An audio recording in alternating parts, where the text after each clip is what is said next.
presentations and the visitors are identified as Bill and Francis, and they're going to be giving us a presentation on the potential use of the St. Anne's Hunting Club and some marshland attached immediately south of the existing agricultural area on St. Anne's.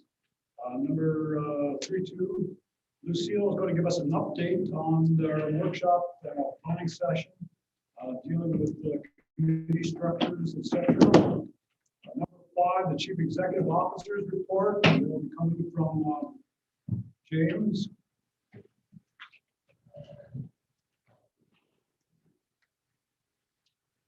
Looking over on my sheets, we go to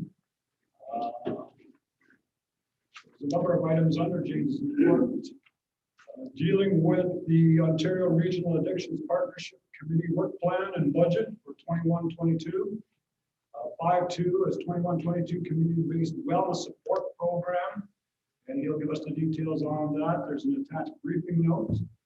5.3 tribal customs insurance invoice.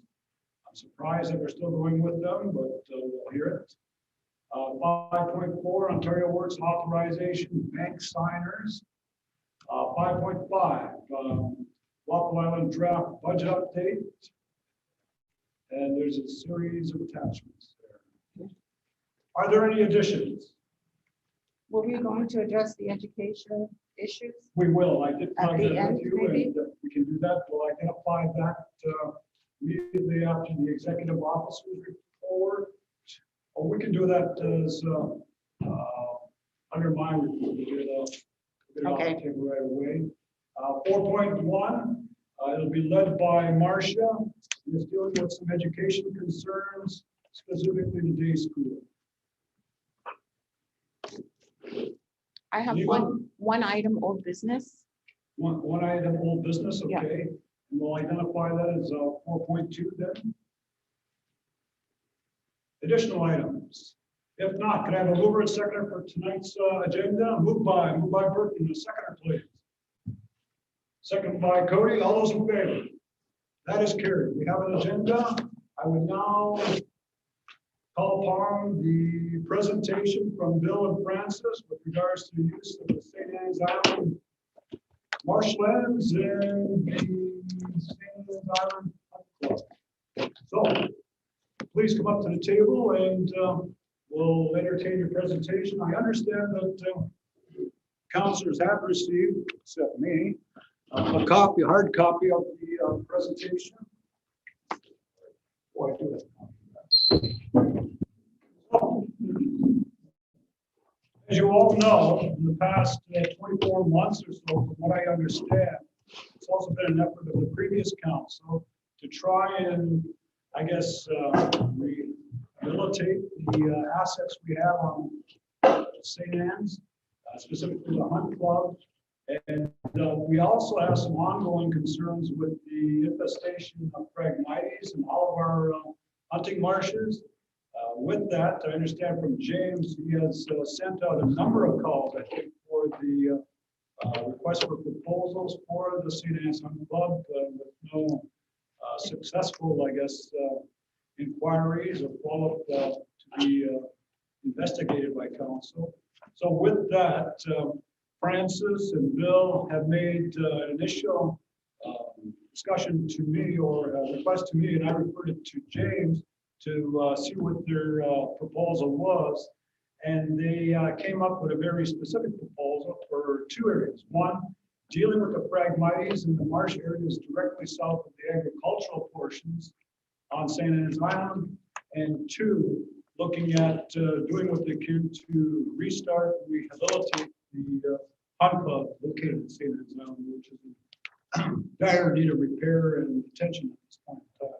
So with that introduction, I will now turn it over to Francis and Bill. Right, well, I guess I'll start with the presentation and we'll go through it fairly quickly. And the first one is our opening letter to council through James Jenkins. And basically it gives an outlay of what our intentions are to do. We're going to basically come down and use our experiences and our expertise to put together a hunt club back to its original, what shall I call it? Way it was, like it was an excellent State. original state, an excellent hunt club, was well known regionally and well known through all of pretty well North America. Page 2, the business plan basically outlays we're going to turn over about 1,200 in some acres and an adjoining 100 acres into agricultural land, which will enhance the ability to track and maintain the dikes. And it's the easiest way to get rid of the Phragmites in that area. And that there will be a good resting place for the ducks. They'll only be hunted periodically. That's once every 4 days in only 1/3 of the region. So it'll be an excellent conservation area, and it will completely eliminate the Phragmites in the agricultural field, as well as give it an excellent nesting area. The 1/3 area in both sections will be maintained as a swamp, and that will be the more difficult task of trying to eliminate the Phragmites there. It will take a period of 3 to 5 years in special permits, depending on which is approved. This will be done following all Canadian and Walpole Island regulations and laws. So it will be done with the blessing of everybody that participates, I guess. First being the First Nations. We'll go to number 3. The proposed solution is basically dealing with the Phragmites and then being able to make enough money that in a period of 10 years, it will be in a sustainable position that will be a profit-making venture. It will also provide a number of jobs in the hunting area, as well as in phase 2, we'd like to expand it into tourism, which will include the fishing and basically the great views and the great natural ecological region that Walpole Island is. These will also supply other jobs. We'll flip over to page 4. This is by my friends. Anytime that anybody has a question with any of the slides or the presentation deck that Francis is sharing with us, please put up your hand and direct that question to Francis or Bill for any type of clarification that you need. Neva? I have one in regards to the Phragmites. So is there a study or something that you're basing your approach on? Yes, there's a number of areas that have already been very successful in doing eliminating, or not eliminating, I should say, controlling Phragmites. We plan to use those plus better management practices that are available out there that are not only improved, but made it easier and cheaper to do. And as we go along, you'll see that there are some chemicals that are available. There are some manual ways of handling it, as well as physical ways. And we'll briefly go through this further on in the presentation. Okay, thank you.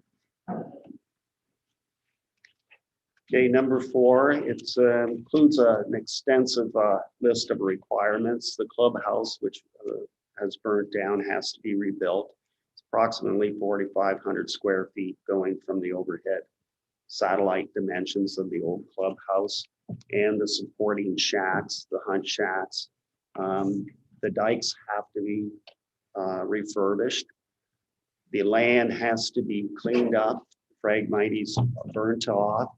Then it has to be tiled, and then it has to be ripped. So we have a number of stages that has to go through, and the second stage, the third stage, the fourth stage cannot occur until each stage is done successfully. So it will take a period of at least a minimum of 3 years just to get it operational. Once operational, it will be tiled. And then it should, as you'll see later on in the projections in the last 2 pages, you'll see that it'll be a good money-making adventure, both agriculturally and in the hunting and what I would call tourism. And from this point on, I consider hunting, fishing, and the ability for tourists to come in and just see the area and the ecological uniqueness of the area will sell on its own. I'm sure of that. So we'll go skip to page 5. Pricing information. Right now, it's pretty early to do the exact pricing information. Once we get exactly the okay from council, then we have to go and do the projections at that particular point because the number of items, raw materials have jumped about 30%. Saying that, agricultural products have gone up 30%. So there's, you know, the market has been strong on both sides. It may retract, it may continue. I'm not very good at telling what markets will do, so I don't know too many people that are. We'll go to page 6. There's the overhead of the old clubhouse and how prestigious it actually was. It was very unique. People come from far and wide just to have the ability to, you know, just to see and be there in the unique setting, in the unique ecological area. It's actually world renowned. Walpole Island Delta is pretty much world renowned.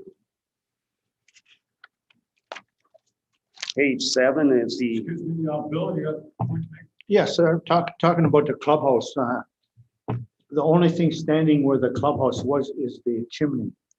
You seen it? It is unbelievable. It is just.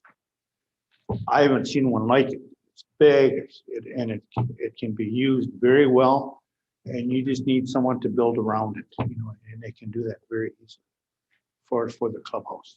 And there's a shed there. It's quite big, and then the boathouse. That's all that's there. But I sure hope we can utilize that chimney. It's unbelievable. If any of you have seen it or get a chance to go and see it, it's worth it. So. Thank you. Carry on. Okay. Page 7 gives you an overview, and it shows the pond locations. The far right is the actual that swamp area will be maintained the way it is. And any of the other areas outside where the circles are will be maintained in exactly the same as the original marshland. And the outlying areas will also, on the top, very top left side, that about a third of that area will be also maintained in natural marsh. It's just the way it works out. So when the ducks come in, they'll be only hunted in 3 areas over a period of 4 days. No areas, other areas will be hunted, they'll be rested, they'll be fed naturally in a regular corn crop, and it will allow for them to rest and continue their migration with only basically hunting those areas. I know that it explained a little bit further in your proposal, but maybe you can get a little bit expanded clarity, I guess, on the 12 ponds, the function, the rotation, etc. All right. Basically, what we're going to do is when we see how the fly patterns start developing, right now there are no fly patterns in there because the ducks can't utilize any of the area that are completely taken over with Phragmites. Most of the animals can't, the turtles can't, none of the regular native species of animals are able to use the area because they can't penetrate that heavy Phragmites. The old marshland is actually very easy for them to live, survive, eat, and nest in. So these pond areas, as you see the basically flight patterns develop, they'll only be going randomly. So let's say if we go 1, 5, 7, and 10, all right, or 1, 5, 7, then that will not be hunted for another 4 days. That's why there's 12 and only 3 marshes will be hunted. So these ponds, these artificial ponds, they will be numbered then? Basically, so that we can keep it straight between everybody that, you know, this is where you're going to go. That's it. And just for my clarification, when we look at this lower end map of St. Anne's Island, maybe you could identify where the existing dike is, for reference? On the lower end, basically the dike, there's a dike, the only dike that really has to be built is the one that comes straight across. It's really dark. That one that comes straight across, and that's to separate the two. Right now, the water in there is higher than the lake water is. Lake water's receded. So when it becomes fully operational, the water will be pumped in to maintain level for the ducks, and it'll be pumped out to maintain a good level for the ducks. Bill? And each of those 12 ponds will consist of 5 acres. There'll be a pond in it. I had 2 ponds on Squirrel Island. They were very, very successful. And they were only half an acre apiece. But I held every night and every morning, 4 to 7,000 ducks in those ponds each and every morning with regular feeding and resting. And that's really small compared to what we're going to do here. And in those 5 acres, we'll feed our pond, and they'll feed naturally. They'll always be fed. Eva? Yes. The way that you have these ponds set out here, are they already established? Like where your map is now, or have they been presently hunted and set out that way? There are natural lowlands there already. So it's basically using the topography that's there when we put the crop in, which is going to use that natural. So they may not be specifically 5 acres, they may be larger just because it's easier. It's really, you have to work with the geography that's there. It costs too much money to move large parcels of ground around and spread it around. Carry on. Okay, we'll flip over to page 8. It goes through the life cycle of the invasive Phragmites. And generally it's dormant from November to March. The key here is basically it germinates April to May, and we will have an opportunity to control it there. And then it's flowering in August and September. And Roundup in the other chemical, which I can't recall off the top of my head right now, they're very good at knocking them down and destroying the Phragmites in the flower stage. And what's unique about the native marshland is it dies off about 3 to 4 weeks before the Phragmites does. So there's a window in there that you can destroy the Phragmites without hurting the native species.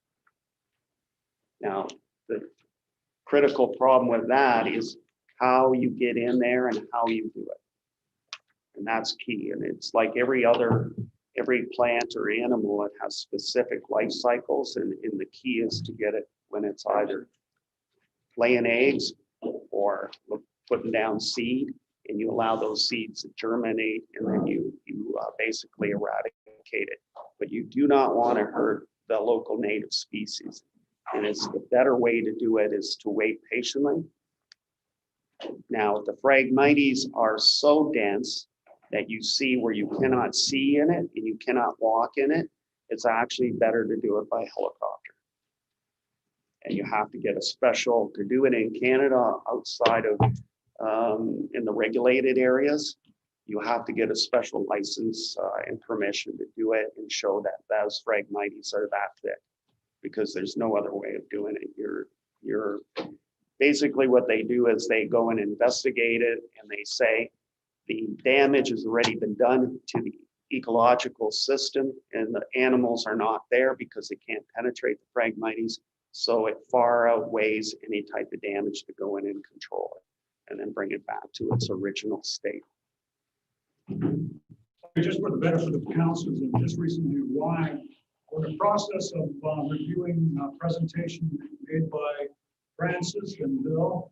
And the proposal that they're presenting to council is a request to the council to consider leasing them an area of marshland south of the existing agricultural area on St. Anne's, plus the second part of their proposal deals with refurbishment and renovation to the old St. Anne's Hunt Club, and to thirdly, I guess, look at the approach and method to deal with the eradication of Phragmites that are heavily invested in that particular area there.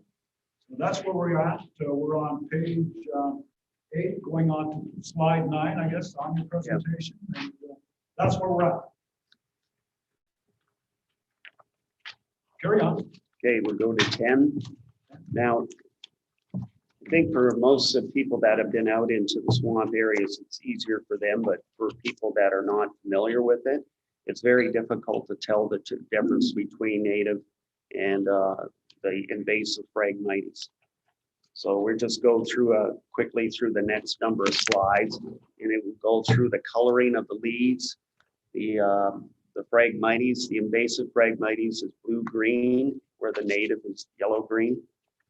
The number of seeds, obviously, from as you can see, the native doesn't have 25% of the seeds, and basically the invasive species has a very large number of seeds. Number 12 shows the issue with the root system and how it spreads. So it spreads through the rhizomes. So if you cut those roots into 30 pieces, you're going to have 30 new pieces. So the trick to do it in an agricultural situation is you go in there and you rip the roots all up in small pieces. You let them germinate, they come up, they're in a weakened position. You hit them where it's only on dry land, and you're not going to have any problem with any issues as far as damaging anything. And you will control those plants when they're the weakest and destroy them. So it's much easier in an agricultural type situation. 13 shows clearly the difference between the natural marshland and the invasive Phragmites. And as you can see, it's much friendlier. Then if you want, I can forward you information from some of the studies that have been done on how it affects the turtles, the native turtles. It affects the native deer, won't even go into. So 14 is a picture where they've done the area where they sprayed it with Roundup. Roundup is dangerous, but it is only dangerous because of the carriers that carry the actual herbicide. So the herbicide is carcinogenic and can be dangerous to aqualife, but only because of the additives, not because of the actual active agent in it. So the only one that's allowed is one that doesn't have the carriers. It's clear, and it's only available in the US. They don't sell enough of it in Canada. In the US, they are going after the invasive Phragmites everywhere just to try to control it because it's destroying the native habitat. 15 is just when you get the under control, you can actually just go in and hand wick them with a little, looks like a hockey stick or a little sponge on a stick, and you just can actually, you can pick them out by their colors, and you can, when you get them under control, you just keep them under control. Tell me, is that similar to how they traditionally harvest wild rice that handlers? Yeah, I don't know. You're trying to pull out the root with this, cut it off? You can do Just that above the also. root, that's what you're trying to do, but in a wild rice, you're in a canoe, you pull it into the canoe and you just thrash it with a stick. Yeah, just ask. See canoes there and sticks. Could have looked like the wild rice Oh, harvest. I see it now.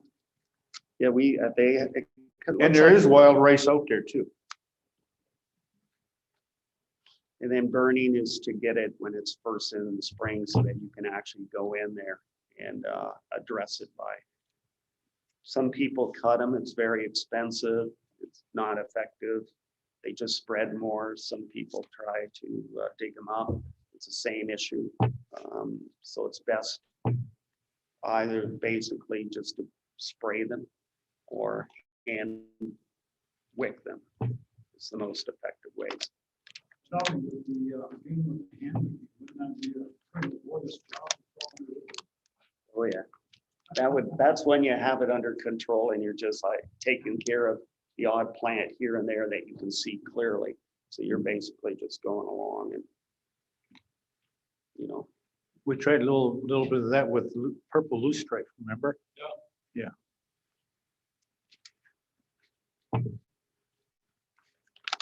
then we go to 17.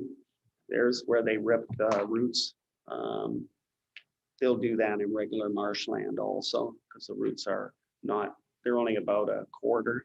But when they turn it into agricultural land, they basically rip the roots up. They're not as aggressive and not near as strong. They're only about 25% of the strength of the invasive Phragmites, so they're very easy to kill when you're, but the Phragmites, as I said earlier, basically it's very aggressive. You cut the roots into 30 pieces, you'll have 30 plants within a short period of time, the weather permitting. So, and they take over, completely dominate every other species of plant. There's 18 is just another way they go in with the Marsh Master and manually spray them. 19 is a preferable method if you can get at them on boat or by land. You have them under control. Then in the fall, you can use a rope wicker. And basically, it's just a series of ropes that has a tube that it's connected to, and it just moistens it. So it's a bit like a sponge. So if you put your hand on it, it's wet. And it just wicks the plant. And it translocates the Roundup or the other chemical into the leaf, and then the plant translocates it into the roots, and its mode of action is by killing the roots, and it's very effective. 20 is just another way. In 20, they are actually cutting the little plants. They'll eventually run out of energy if you can catch them small enough and you keep cutting them. The root will eventually run out of energy. It's a very tedious job. Might be good on a beachfront property, but 1,200 acres, it would be a little bit limiting. All right, number 21, in North America, there are two types of active ingredients shown to be effective in Phragmites control: glyphosate, which is Roundup, and Imazepar. Both are formulated in products under a range of common or brand names. Imazepar is a more effective herbicide, but very expensive. Basically, they both have very high levels of efficacy, which is basically their ability to kill. And you just have to use the regular herbicide precautions for storage, which anybody in agriculture that's farming and has their license is able to use. To go and use a helicopter, you have to have a special permit in Ontario and most of Canada and the US. In the US, they do sell the chemical that does not have any of the carriers that are considered dangerous to aquifers and to animals. It's the For carriers. instance, with either chemical, they're excluding, I guess, Roundup. Does the other chemical have any type of harmful residual effect to the soil, water, or the ecosystem? Yes, they're both similar. In fact, they're very close. If you look at the chemical formula, they're almost identical. They're chlorine and nitrogen and oxygen. It's amazing how similar chemicals are that are used for controlling different pathogens, like even fungicides and that. A lot of them are basically certain molecules of chlorine put into an element that attacks. So what happens is, to deliver that particular element, and it's usually chlorine, it basically needs a carrier. Well, the carriers, the reason why Roundup was made illegal in Europe is because the carrier in it. So now you see all these different Roundup is just a trade name. Glyphosate is the actual active ingredient. So glyphosate on its own is not harmful, but it's the active ingredients, like you eat a ham sandwich, but you eat it with, you know, ham in the middle, but you put another thing to make the a mustard that's poisonous to make it taste better. It's basically the same thing. It's the carrier that causes it.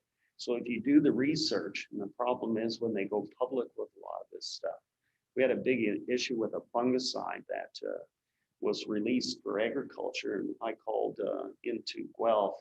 I happen to know the lady who was in charge of regulating that. And I explained to him what the government had done at PRMA. They had basically outlawed the one chemical, and then they allowed another chemical, which was exactly the same. The carrier was different, but it was 4 times the price. It was a play on that particular element. It was still legal to use. They just, because of the cost of licensing that product, and if they let it go, they could make 4 times as much money. There was no difference, just a different brand name. So it can be used in that extent, but in certain extents, like in Roundup, it is now changed, of course, because the carrier was the carcinogen. And even chlorine, which is an amine, it increases your ability to have cancer about by 10% because it's added in your water. So anything you see that ends up with INE, those are carcinogens. How dangerous they are, it's used in such a low rate. Apples may tend to cause cancer to you more than chlorine used in water at that small rate, because most of those chemicals are in the environment, and you know they're found randomly. It's when you eat them in too many amounts or too close to each other, your body can't expel them. And other elements your body doesn't expel. So you know it's kind of it's a very complicated thing. I was kind of a little ticked off about it, so I went and looked up all the research out of Europe, which you can imagine is 100 pages of reading, and found out what the real reason was. So I made her aware, and she was ballistic. She said nobody had even told her. So you know, sometimes people, nobody in government had told her, and she's the top person. So I mean, sometimes, you know, it's just maybe nobody looked at it that deep because it's too much work. It's a lot of work to read those documents. I get it because it affected a lot of farmers, and I was chair of that particular board at that time. So it's kind of my job to make sure that was done right. You know, like you'd like to do things proper. So in summary, there's no residual effect, I guess, year to year, I guess, in terms of the land and the ecosystem. No, on the data I've read, that if you use a glyphosate that doesn't have the carrier in it, that's particular effective against aquifer or aquamarine, there is no effect. It will actually basically disappear on its own. It's really affected by light, and it really attaches itself to soil. So, I mean, if it hits the soil, it's inactive. It's no good in it. It has to hit the plant, and is a beta blocker that stops the production of chlorine. So it stops the ability of the plant to put the sugars into the root. And the reason why the invasive Phragmites work so well and are so strong is because their root system, as you've seen, is so strong. It holds its nutrients in there, so it can reload. If you cut it off, it can reload about 5 or 6 times and produce another shoot.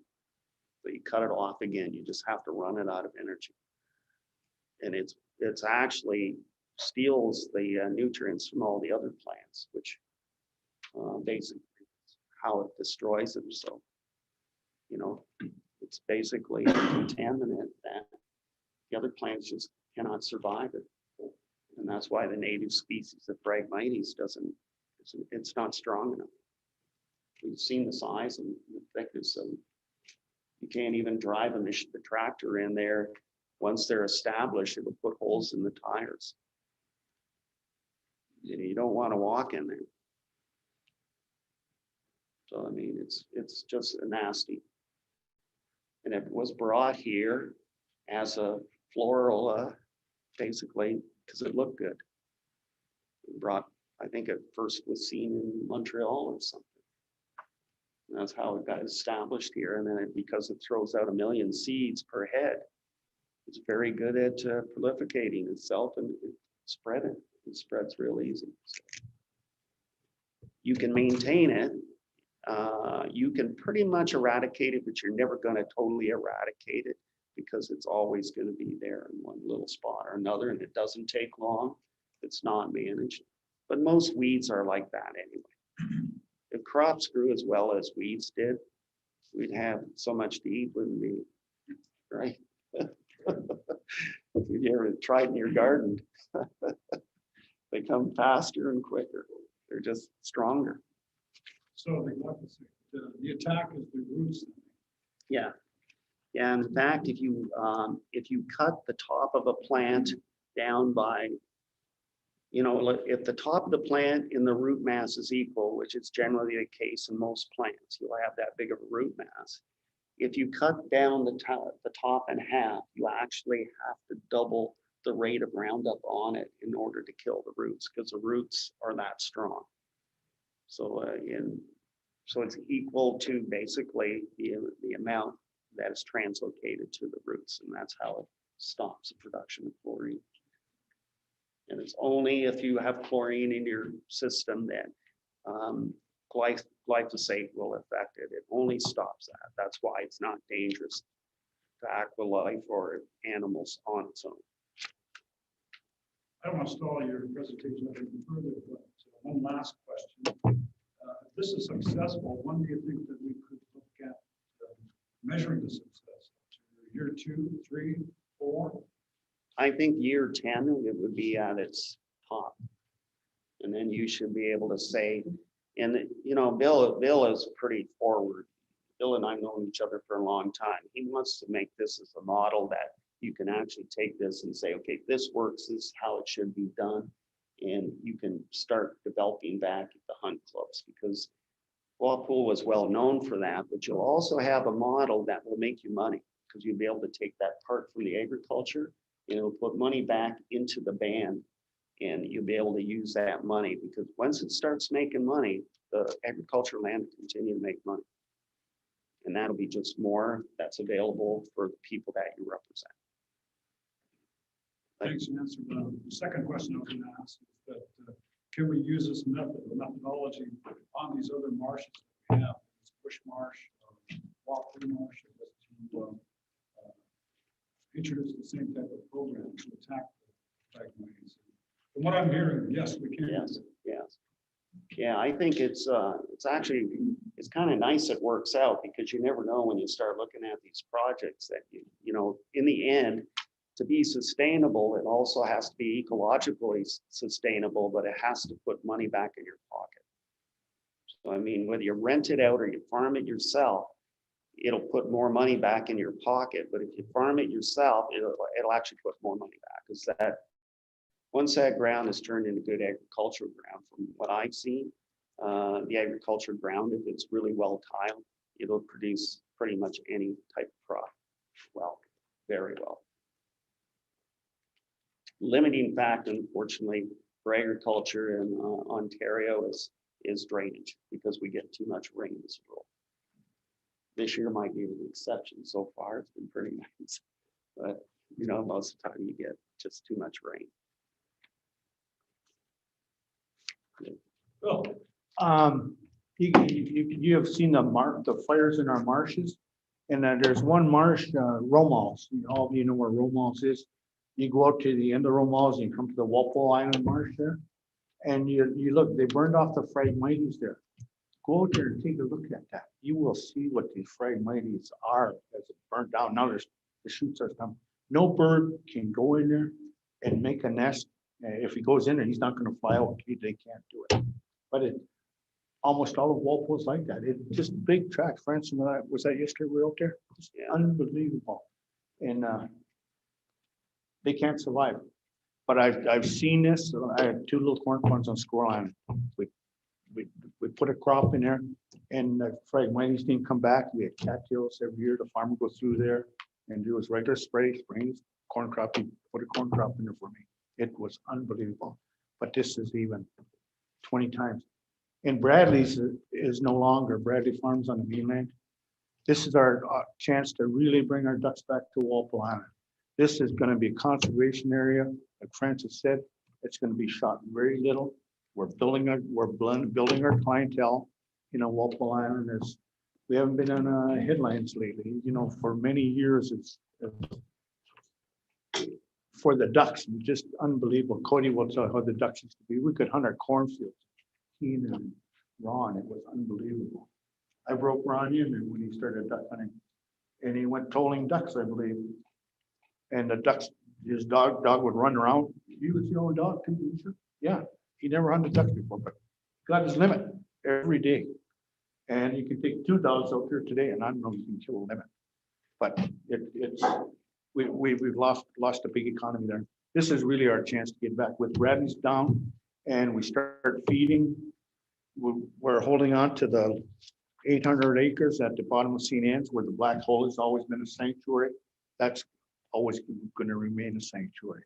We can start feeding that the 1st of July and hold the birds from going to these clubs on the mainland. The birds grow here, but they go to these private clubs and they don't come back because of fragments. Now we can do it. And we can, well, I enjoyed that economy for many, many years. I started hunting when I got out of residential school in 1961. So I've been out there 60 years as a guide. And it's what a different picture. But people say we can't bring it back. Yes, we can. And we can bring it back very easily than a lot of people think we can. Everything's on our side. The water table is down now. You know, Francis is an expert in his crops. And when I thought about this, I think Charles and I spoke about it first, and I said, geez, who can I get?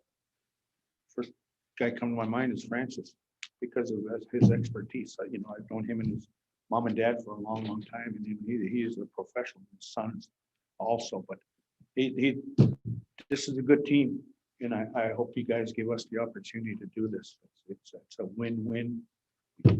Cashing on our, you know, we have ponds. There's no more. I don't know how the ponds are situated in the marshes anymore. There's so much fragmented. We've lost a lot of ponds, I'm sure. But you look at Stan Aquash is the area there. It's unbelievable. Unbelievable. So if you get a chance to go back there, just go check it out. You won't believe it. It was all cattails not many years ago. Thank you. Carry on, Francis.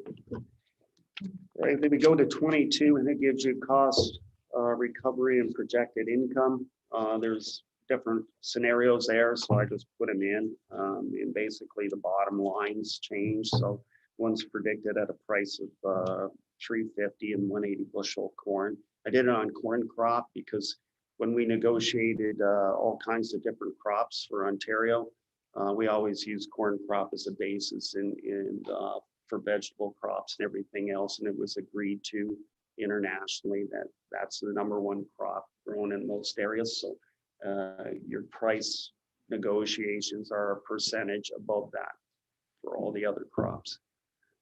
And beans and wheat follow, soybeans and wheat follow corn. Then you'll see at $5, 180. And 180 would be considered probably normal on a somewhat well-tiled piece of ground. But if you go in and you tile it every 30 feet, you'll be hitting 215, 220, pretty easy. That money will easily cover a lot of costs over a period.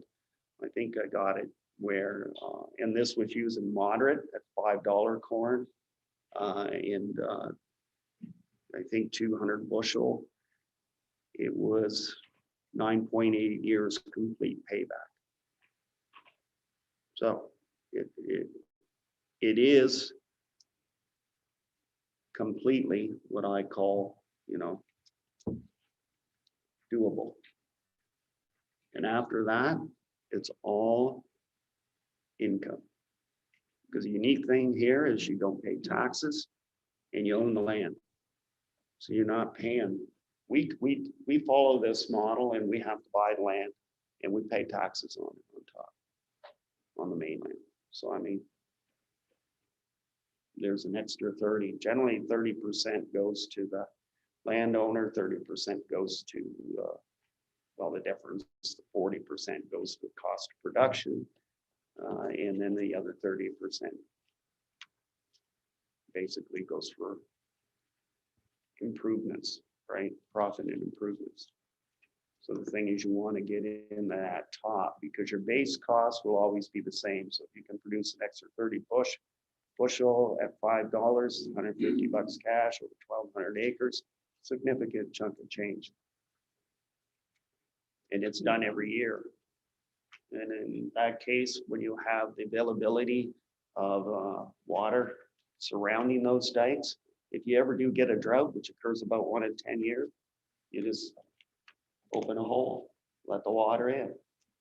I've seen it done many times. The people that have the luxury, Buchanan Brothers had record yields in Ontario for 15, 20 years when I was 16 years old. I went down to see them. They're both a couple of profs at university.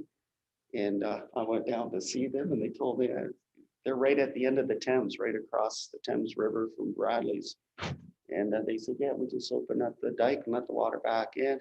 Corn crop grows, beans crops grow. And they just manage the water supply. I mean, and they had the records back then.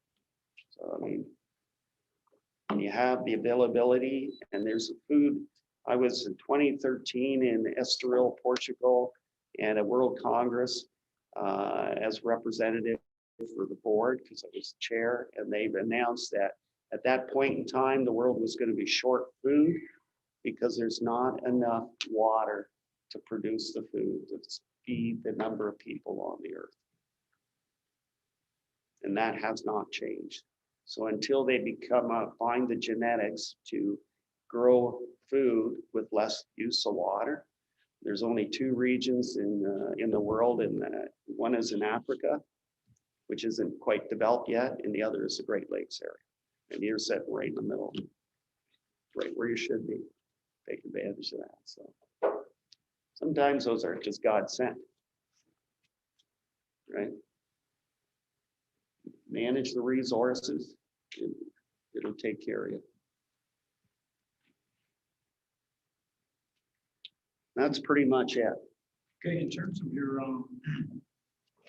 cost recovery and projected income, what year is the year break even? Year 10?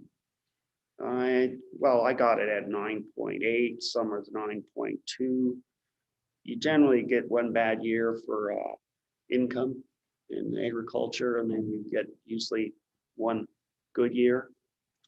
The swings have been sometimes 18 years lately, because we track it to figure out where prices are going. I don't do that stuff anymore, but that's what I used to do. So that should change, give or take a year. It should stay pretty much the same because people need to eat no matter what. So Again, on your cost recovery and projected income, I'm looking for where you identify the tiling program. okay, so if you go building depreciation. All right, so That would be introduced in year 2. in all the loans required for the tiling, that's on a separate sheet. I can get that for you though. But for replacing the buildings, doing the dike work, doing the tiling, and getting the place operational for all your investments, it's 1.8 million. All right. I was just trying to identify it up here in slide 22. I just couldn't place it.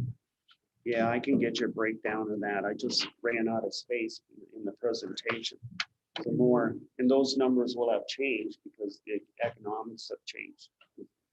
So, but pretty much because the price of products gone up about 30% and the cost of production's gone up about 30%, because you try to buy phosphate right now, it's like was $500, now it's $700 a ton, which is normal. As soon as the commodities go up, the price of inputs go up. Seems like a catch-22, right?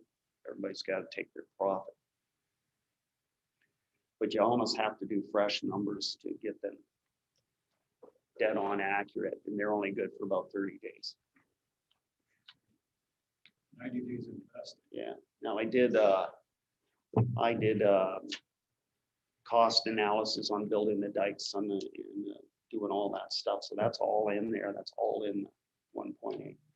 The clubhouse at, I think it was 450,000. That's in there.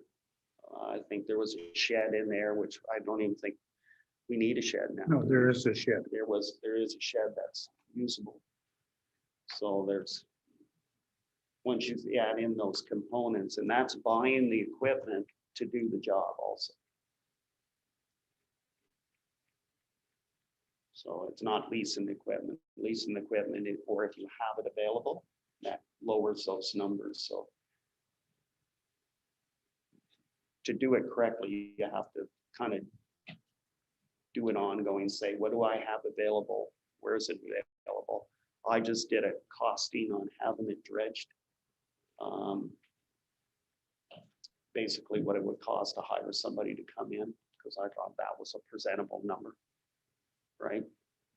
You can do it for less, obviously, if you own the equipment. And if you're running an operation that big, even at 1,200 acres, you want to own the equipment, because your maintenance of your dike is probably the most important thing that you have. So would you have to make some new equipment purchases? Rent, or using somebody else's equipment for specific periods of the year? Yeah, it just depends on basically the requirements, right? If you're going to use it, the dikes there are they're big, they're wide, they're actually pretty strong. So I don't see a lot of chance for failure there. It's protected by a lot of marshland. So it's not like it's right up against the lake where the lake can erode at it. There's quite a bit of marsh there that protects it. So I don't see any real long, expensive costs on protecting that dike. Now, mind you, we haven't walked the whole thing. There might be areas that are more. You almost have to walk the whole thing. And right now with the Phragmite that's there, it's kind of difficult to even. So, and to try to get at it by boat might be more likely, or we're talking about maybe having a drone go over and take pictures so we can actually do a better budget, right? In your projection, we've sort of blended in the two projects together, I guess, in terms of the renovation of the Hunt Club plus the agricultural operations. I was going to ask you, maybe I asked you before, why you didn't separate it into two divisions of activity, the refurbishment of the Hunt Club and the agricultural enterprise. Well, the one can't exist without the other. I agree to that. Yeah. So what happens is the Hunt Club is part and parcel of the agriculture, and the agriculture is part and parcel of the Hunt Club, because they need each other to survive. And you'll need basically both to facilitate the ability to hold and maintain the ducks, for the Hunt Club to be able to once in a while hunt an area and do it properly with conservation in mind. So you need that area to allow to do it properly in a conservation, to enhance the ability of the ducks and the local species to excel. Because they have to migrate, they need to be strong to migrate, and the more that migrate, the more that can get used to flying that region, the more you're gonna have come back, and the stronger they are when they leave, the better they're gonna or reproduce when they come back. Because they're just generally flying through, a lot of them, some stay. But it's just the way it works. You have to take care of them. That's a clever response, I guess, in terms of making sure one goes with the other, I guess, in terms of what you're telling me. Well, The question I would have, I've never, could you do the other, without the hunt club and still do the agriculture portion? well, you could, but I mean, the agriculture portion would probably survive on its own. The thing is that without taking into consideration, you're gonna hurt the local species without giving them a proper area to rest and fly. The only reason I say that is because we haven't heard too much yet on the refurbishment of the club and how that's going to draw together. Marcia, Do you know what the total acreage is of St. Anne's Island? And are you asking for the whole island? I know the moneymaker is going to be the agriculture part of that. Are we tied into any leases with farming out there?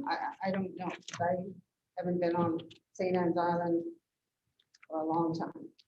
So We wouldn't be bothering any of the existing agricultural land. So this would be new land repurposed for agriculture. But that is used to enhance the duck hunting in the club, and it will cover both.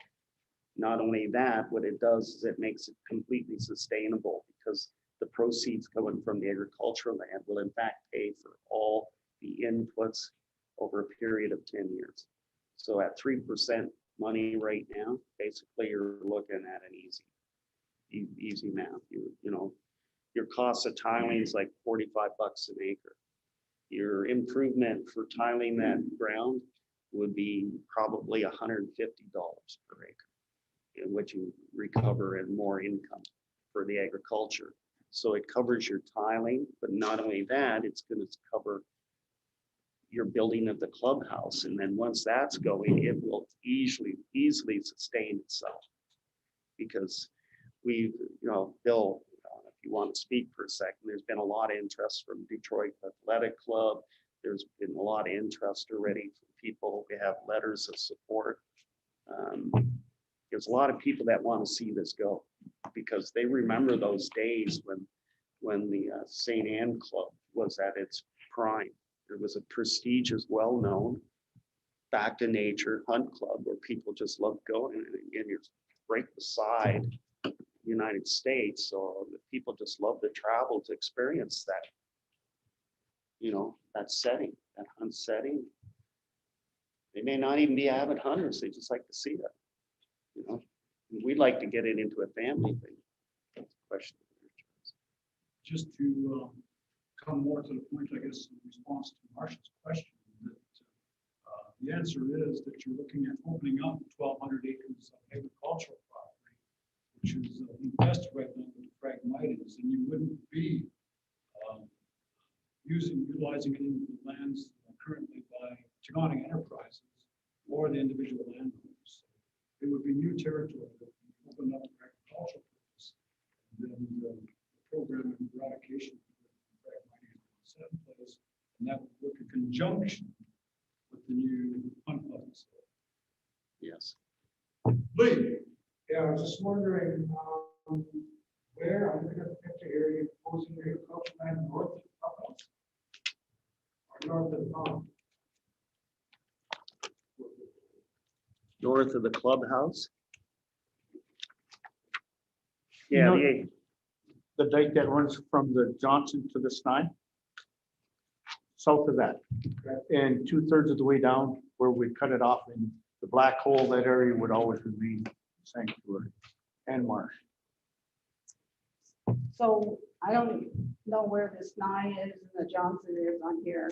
can you bring the slide 7 up there, Derek?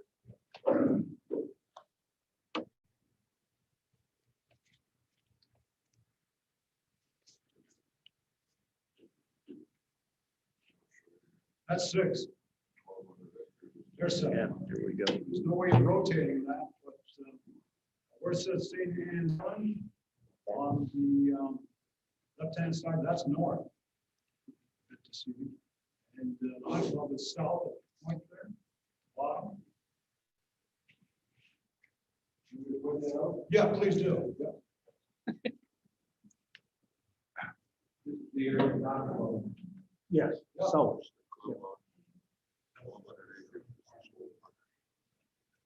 Keenan. Okay. And what? Yes. Yes.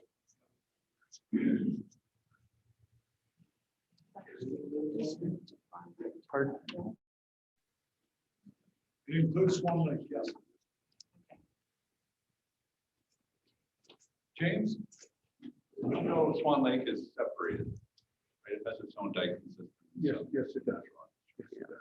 They both do.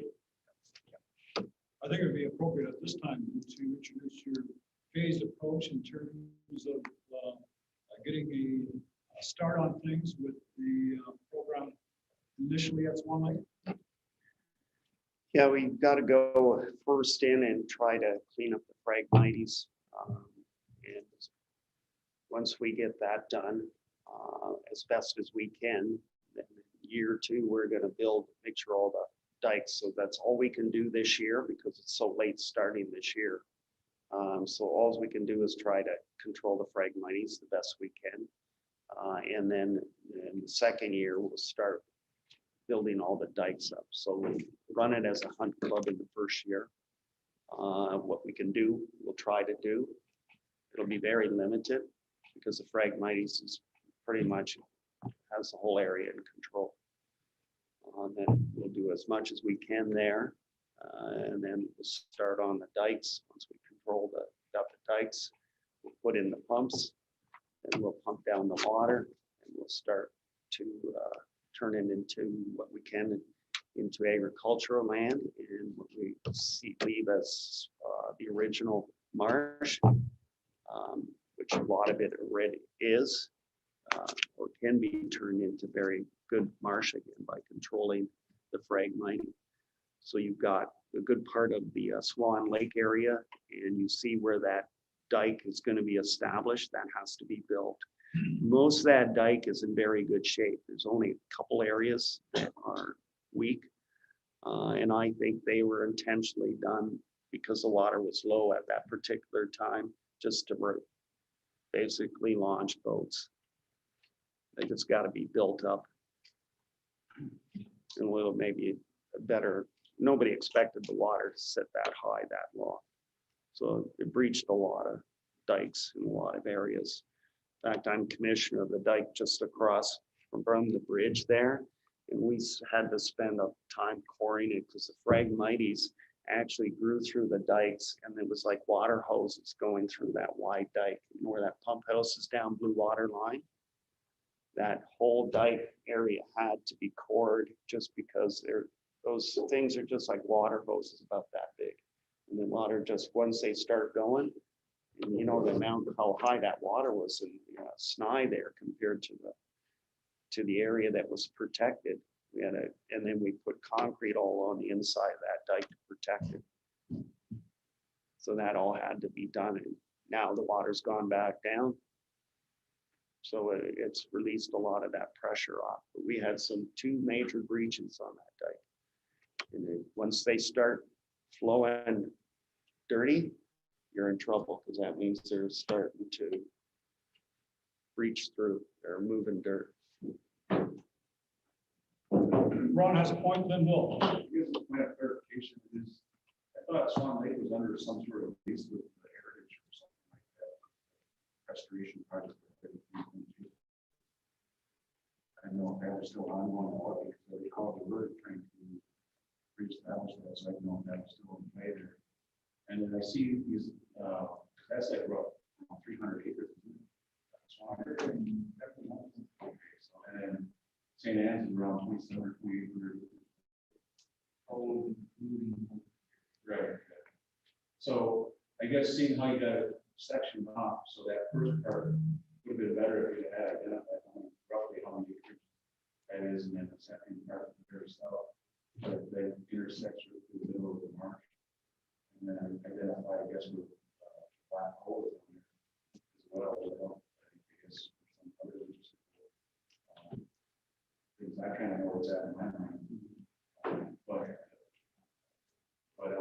I mean, just for the sake of the others. So I was just kind of wondering, you're going to turn where the 12 ponds are the 12 areas, which is 5 acres each, into like a marsh, and that around that will be, I guess, crop. And then it's very end where that, again, that intersects with the marsh in the middle there, towards the south end, that will be all marsh. Is that correct? Is that what I'm understanding?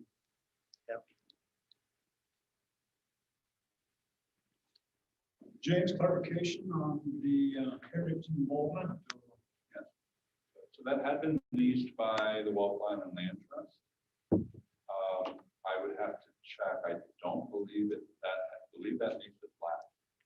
But that lease was in place for a while, and there were some projects that were being managed by the Heritage Center for fish conservation and other things in that acreage. Yeah, private mining control. Bill, then Marshall. I spoke to Clint Jacobs last year, and he said that lease has lapsed. It is no longer. And, yeah, it has lapsed. So the area you're talking about is all in brown, and there's 3 sections. Is that the area, or is it the whole island? It's not the whole island. No. It's the areas of, Can I walk up there and show her? yes. Charlie, you got an orientation of St. You can always Clarify it for.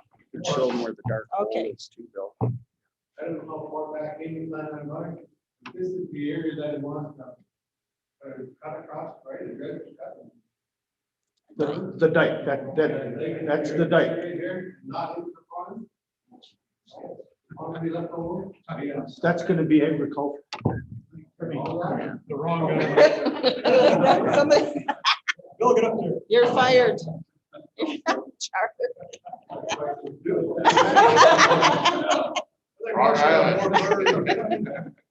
is the dike, here's Johnson, that's the sign over there, this dike runs, it's always been there for. St. Anne's Club is 60 years, the St. Anne's years, it's been there a long time. This has always been marshland, and this is the agriculture of St. Anne's. And so this is the St. Anne's Club, that's Swan Lake Marsh. We're looking at getting involved. This would be the 1,200 acres here on St. Anne's Club, and we turn that into agriculture. This is Black Bull, Marsh area 800 acres that will remain. And the time that we can't put the dike in this year, we thought we'd go to Swan Lake, drain it, and hopefully put a crop in there this summer. We didn't have enough time for this year. I talked to Clint about the lease, because That has all to do. Up here, and on Dog and Fenway, and all. You got a valley in there, you can bring that back to farm. He spent a lot of money in there, transforming that from marsh into a fish habitat. But you know, so when people were coming to the break, they didn't all know. I don't know. we're proposing to have Sean Frank's son take his drone out there and really look at both of these marshes.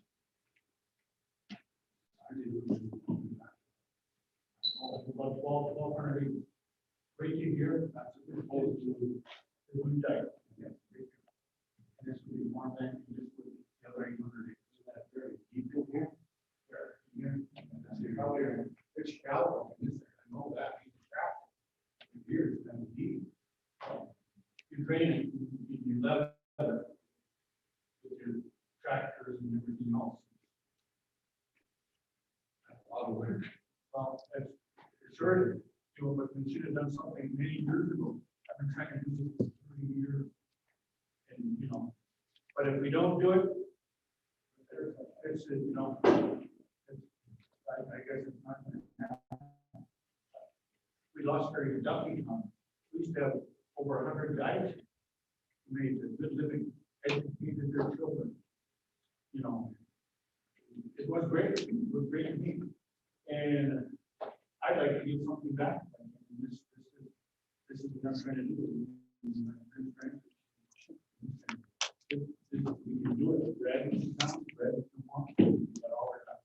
We can keep it here and go across to our other market. There's, I don't remember the market tomorrow. We're trying to do. It's odd. You're about 20 years, 25 years ago. Ron was in my garage. We had 12 to 1,500 every day. And we legally shot 1,700 ducks a week that year. And there was so many ducks that were so great. And we can get it back. But people say we can't do it. Can't do it if we don't try. Thank you.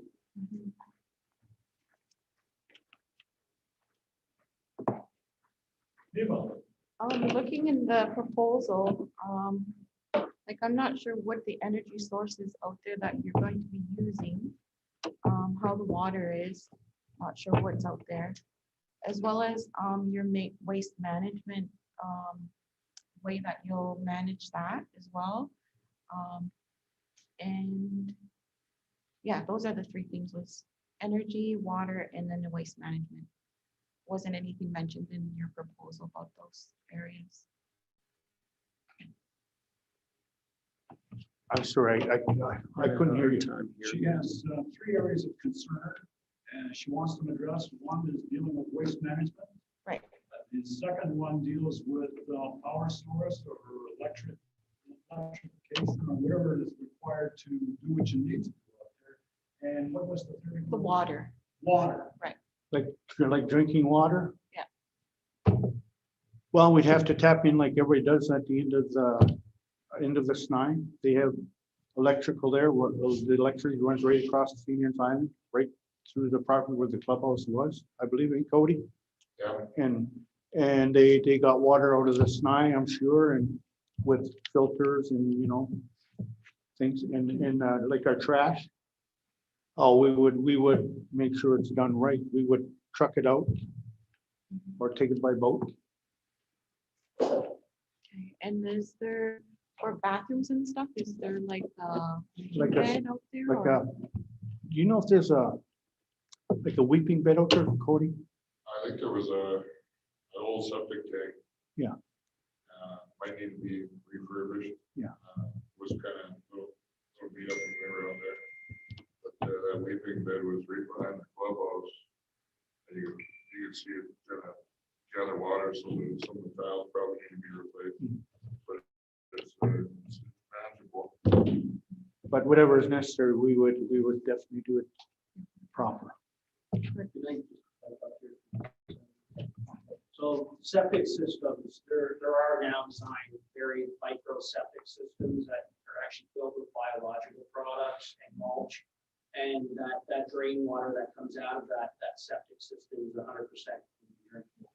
So in the event that it wasn't functionable, you still could make your own self-contained system. And I think you can set them up for approximately $20,000, $15,000. And that's certified by anybody.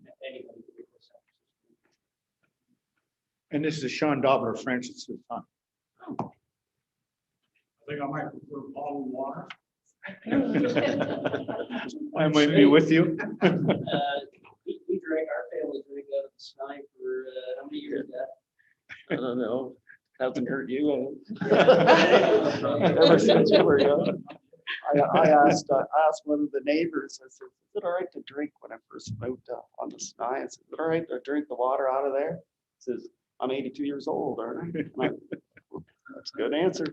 The only one I need, drank it all his life. Marcia. Okay. So 1,200 acres, 800 acres. You said 800 where the clubhouse is, 1,200 where the little round ponds are, and then the other one is Swan Lake? Yes, Is that marsh now, or? yes, Okay, so if I'm reading this right, you want to, the 1,200 acres, you want to get up for farmland, agriculture? 1,200 acres of the 2,000 acres.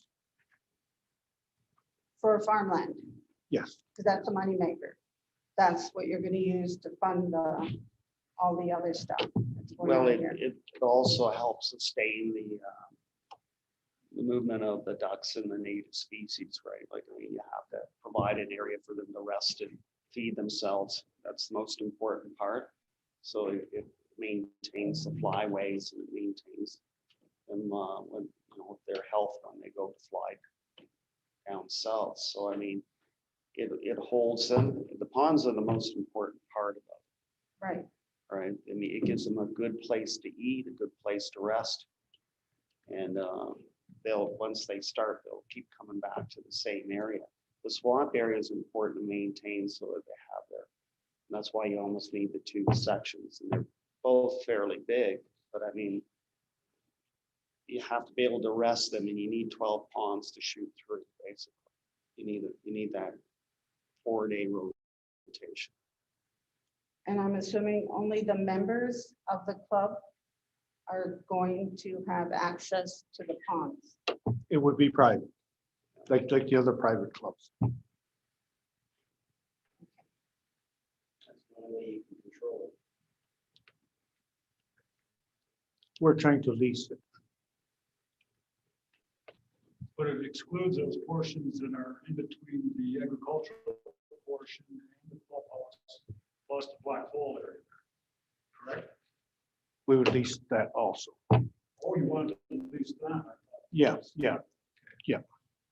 The When you whole see the island? entire area there, that's marked out in the, it was orange, doesn't come out So, orange on the ground. established, dike, ditch. Oh, down here? No, this is the mainland, right? The map doesn't do. No. You have to kind of turn it on its side here. Okay, There's a line at the top here that goes down to the yeah, Swan Lake.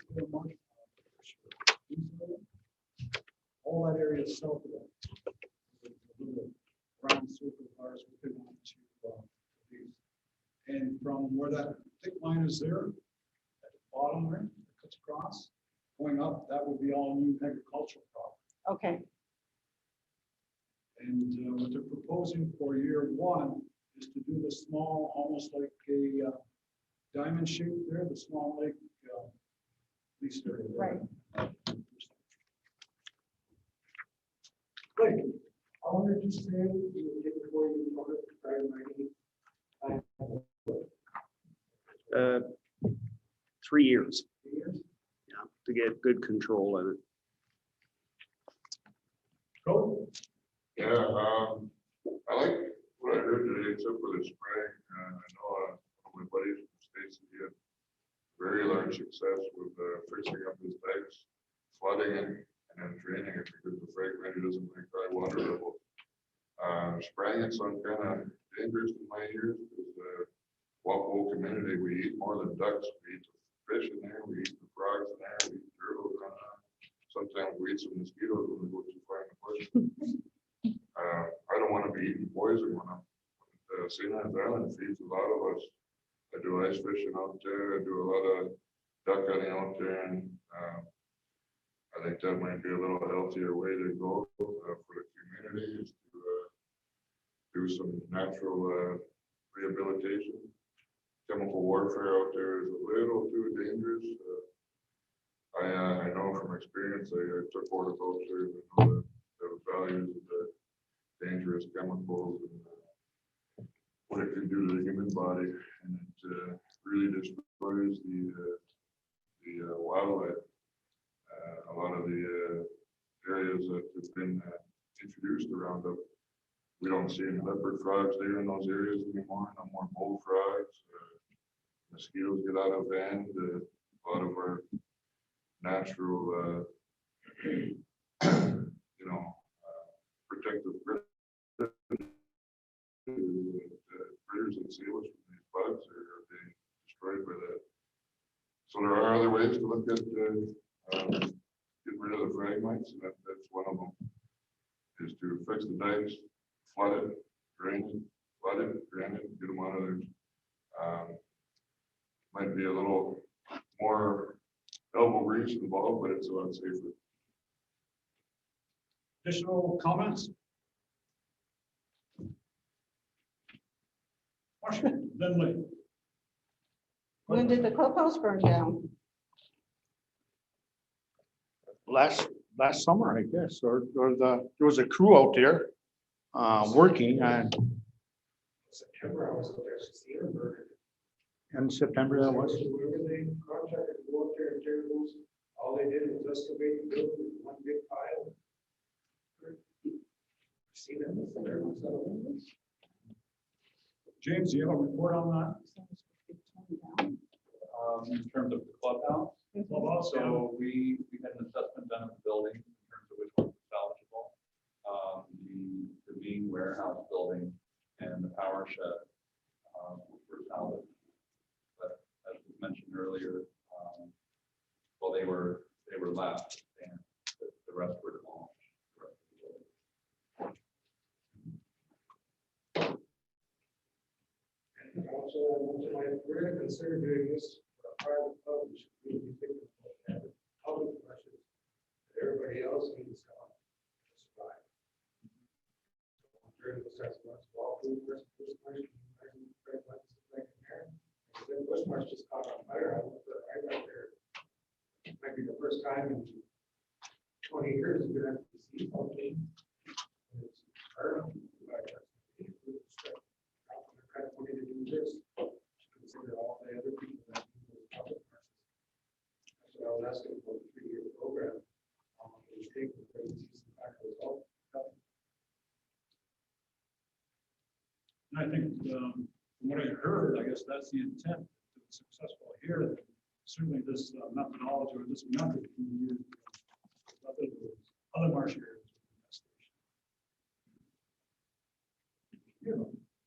So if your proposal doesn't come out the way that you see it coming out, do you have another backup plan or another approach after these 3 years? Well, I think you go back to our proposed pond, that will definitely bring ducks back. We're losing from our flyways the springtime that our cornfields don't hold many ducks anymore. And why is that? Because we don't have any ducks anymore. We used to have over 100 guides here. You know, I've said that time and again, but we're trying to bring them back with through our corn economy. Those marshes, St. Anne's Marsh has been idle how many years? 2 or 3 years? And the same as big shooters. And we have 5,000 acres on the outside, St. Anne's Bay in that area. And we have the Walpole Marsh, 2,000, 7,000, and the Bush Marsh, we have 9,000 acres of public land. And I hunted in the Bush Marsh many years ago, but I don't know how it is today. Do you know, Keenan, that is productive? It's still productive. But I knew there was more Walpole Marsh has more.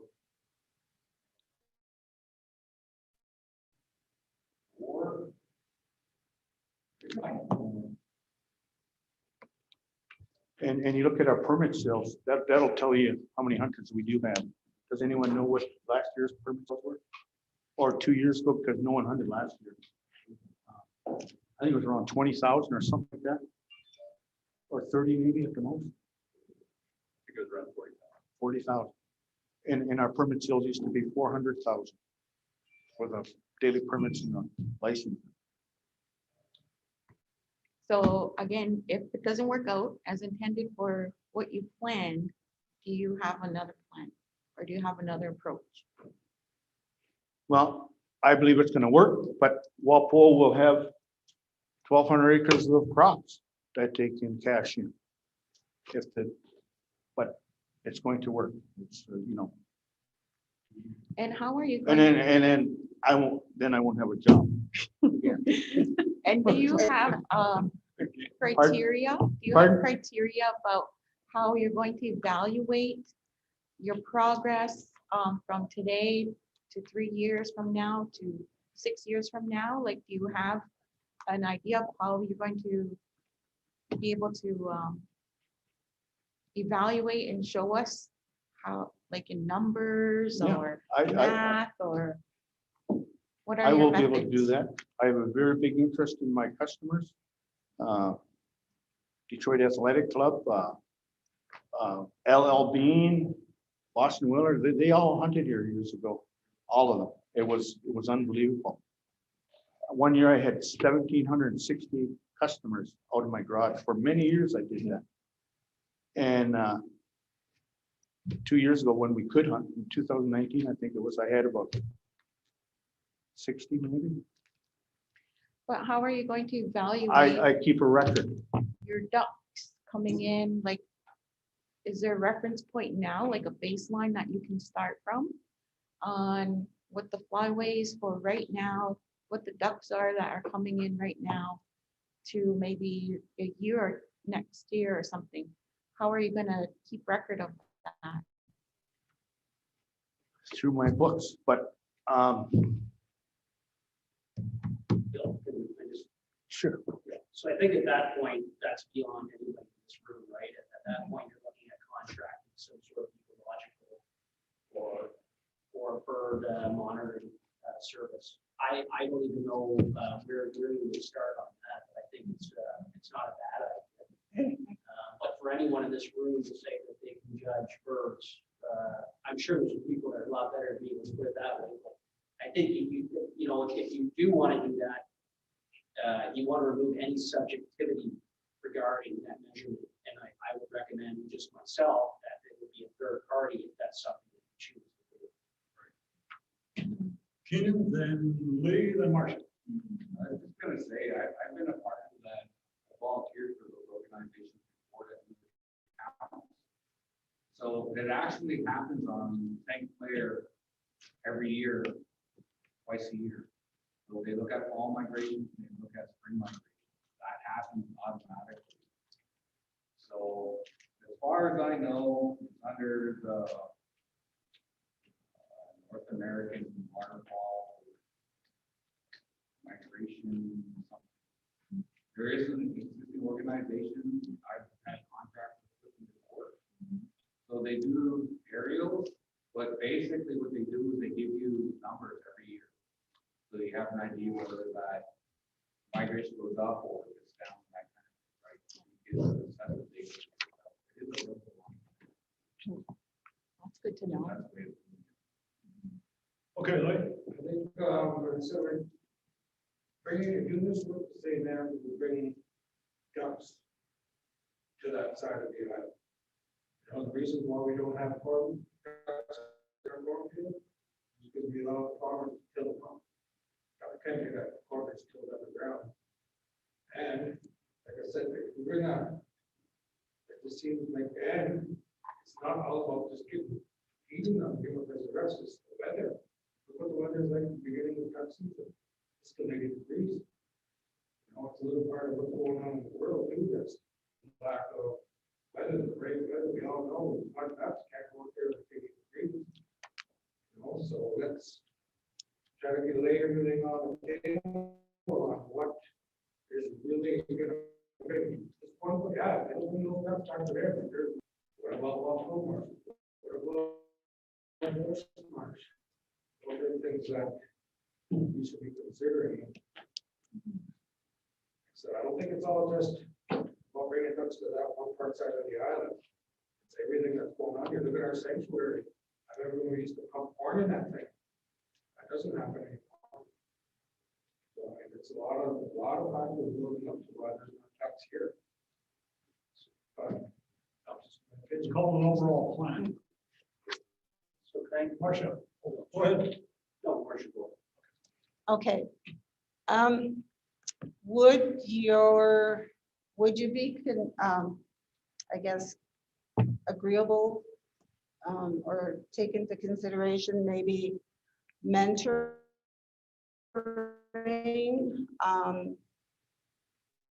some of our young within agriculture and the farming aspect, and maybe even the younger people with the eradication of the Phragmites, because it isn't just here, it's all over the place. And if you can find something that's going to be successful, and I agree with Cody, I had a concern about using the chemicals. But would that be something you would entertain, mentoring young people who are interested in farming, as well as because these are land-based. I look at these as land-based learning for our youth, and what our community members are asking us, what are you doing for our membership? Every time we come to this table, I have to think about that. Okay, this sounds really great. I'm impressed what I've heard. I would like to see a better map so I know exactly where what the Johnson Bay and Snai is, and how many acres, what do you plan to do with this and this? Because I'm still a little bit unsure, but is that something you would consider if this was a goal? Absolutely. Bill and I have spoke. This is probably one of the reasons why we're starting this, is to mentor a group up, because we're both of the age that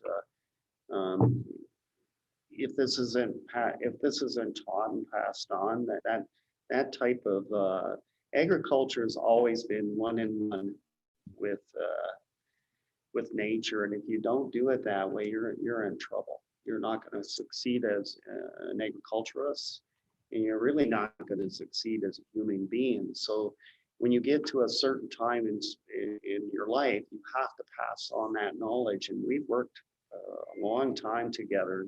As soon as he says, okay, we're going to do this in the ponds, and I remember what marsh was that, because there was a number of them. And goes, yeah, I said, I know what you mean. We'll go right in, and off we went. And it was very successful. And we're just sitting there having a day.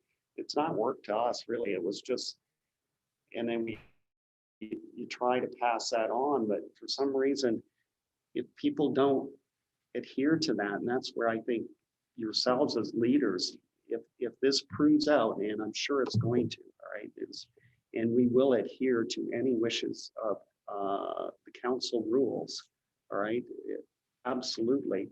But the thing is, we want to do this very, very carefully. We want to teach it so it can be actually used as a prototype and moved across Walpole, because one sustained area on its own is not going to do the whole job if you can do it and start it across, because Phragmites is ruining all the natural species, and that's the turtles. That's you can read up on it. They just disappear. They cannot work their way through it. They cannot live in there. They can't nest in there. Ducks are a small part of it, you know, but it's a part that can make it sustainable, because it brings an income and jobs to the local people.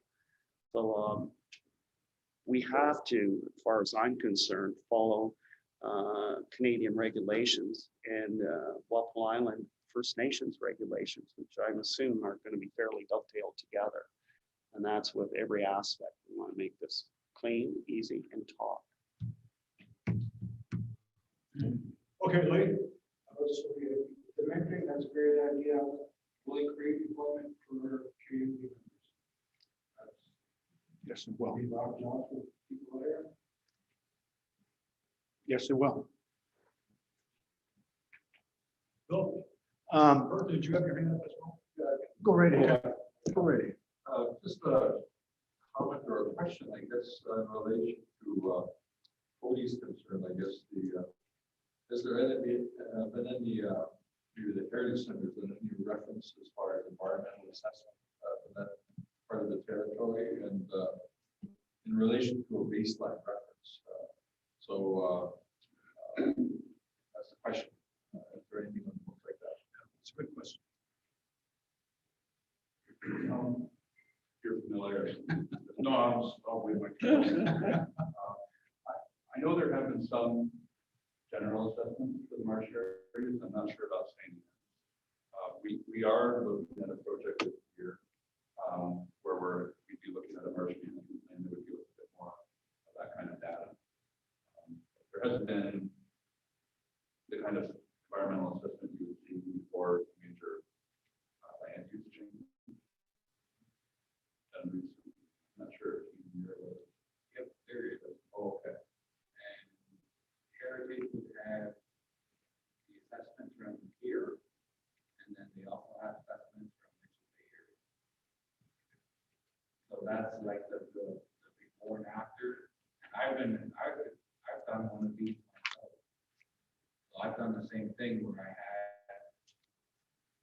Fisheries and Ocean do a pre-assessment. And then Heritage did a parcel. So that, and then they did the same thing with Swan Lake. That's been done there as well. And where it's at now.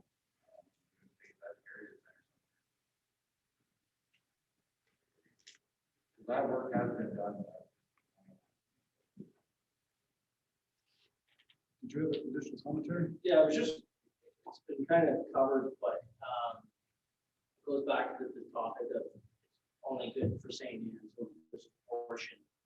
And it really goes back to Bill's comments about trying to find something on a reasonable scale that is a proven method that works.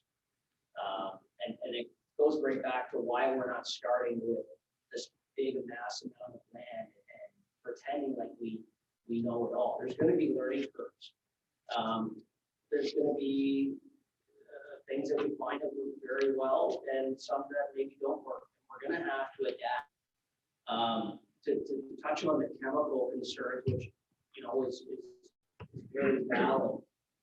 My only comment would be I agree in the sense of the concern, but the budget would have to be reviewed in the sense that I know what it costs to pump water in and out. And you're talking about significant money, especially when you look at the scale. We ran a tractor with a 12-inch pump, 175 acres. You're looking at possibly up to 15 days of pumping straight. That's with a 12-inch pump running at 1500 RPM. So I guess that would again go back to the question of as long as we're willing to accept that cost, then I don't think that's not a viable option. I think it's a smart option. At the end of the day, I think the best thing you can do is dredge it, pump it, turn it into no different than a land over there. And if you talk to Zimmer Air, they'll tell you the exact same thing. They actually will not spray over anything with water, but if it is pumped down and turned into ground, it will. So I don't know if there's a fine line that we can draw between the two. To think that we're going to solve this without any sort of chemical, quite frankly, I don't think it's possible. But from a scalability standpoint, so I use the scalability of what that the budget is projected at. The corn will be overgrown by threat mites in a matter of 2 weeks, 3 weeks. Just look at the regrowth that happens when this marsh is burnt. Corn does not grow that fast. So, but if we can find a way to make both methods work, I think that's probably the right solution. But again, looking at the volume and cost per inch of water per acre inch, you're talking about significant expense. And I guess more of an open discussion, knowing your friends in the States, what is their experience? So was the manager down there. So were they pumping that up more than once a year? Like, Let me finish here. yeah. I was a manager down here, and if we had a secondary pump where the granary was, there would be no problem to pump like additional water in there and out of there. We get our water from natural sources there. We don't have to pay for it. We had, we run by electric and fuel. And there used to be a tractor at the other end of it. Whereas we had, back in that time, we had help from, I think it was the Public Works, they would send someone out there to check on it. But right then and there, we were able to pump water, but the only problem we had was the dikes. Beavers were starting to come around. They were tearing it up, digging up the dikes. Then we were losing water. And then we had tree growth come on the dikes. Trees falling down, that ruined it. So that's different things like that, but building up that dike and putting another pump, getting a tractor going to be deep, then you'd be able to maintain it. I know everybody likes the chemicals, but the fact of the matter is we are a very edible community. We eat a lot of our wildlife. We eat a lot of our vegetation. Cattails is a medicine out here. We eat the root. And that part of the march by the clubhouse had one of the last places where I seen cattails in one pool. I could actually stand up in the blind and look around and see where the birds are coming from. Whereas the backside towards the farm had a lot of fragments. And that's where the shallow areas were. That's where the fragments are coming because it's shallow there. So they don't like the deep water. I know that. So I think by managing that a little bit, diking that out, prettying up the dikes, making them more sustainable. Boom, you have an action plan.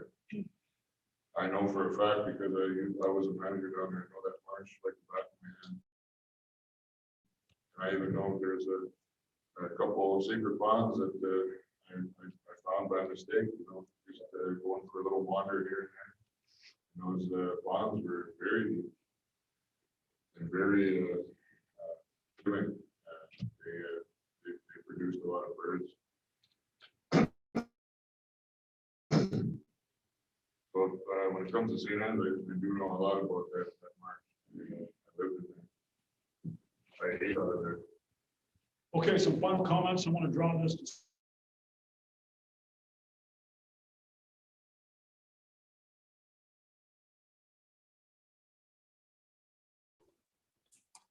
Hello.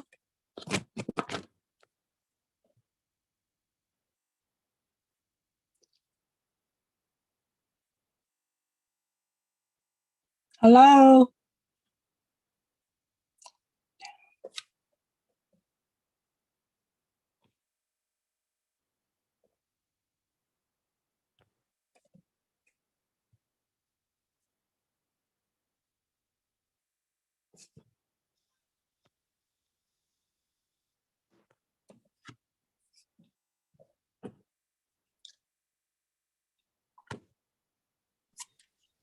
Looks like we just lost them, Val. Oh, geez. Just as you were going to ask the question. I know they said that they were going to close the discussion, and Christ, I want to ask a question before they make a stupid decision. Oh, geez. Oh, there he Okay. is. He's back on now. All right. Okay. okay, Bill. You're back. Yeah. Hello. Hello, go ahead. Okay. It's Val. Can she hear us? Go ahead, Val. Okay. I have not a question, but a comment maybe. I'd like to know from these two gentlemen, when are they expecting a response? Because it sounds like they want to start operations fairly quickly. And the other thing is that, is there a possibility that they would divide these two proposals, the farm and the club, and just go ahead with one? And the reason that I'm asking when is because I just got this information just before the meeting, and I think that it's not enough time to actually be able to review what's happening thoroughly. And we've been on this topic for 2 hours. So what is your timeline? What?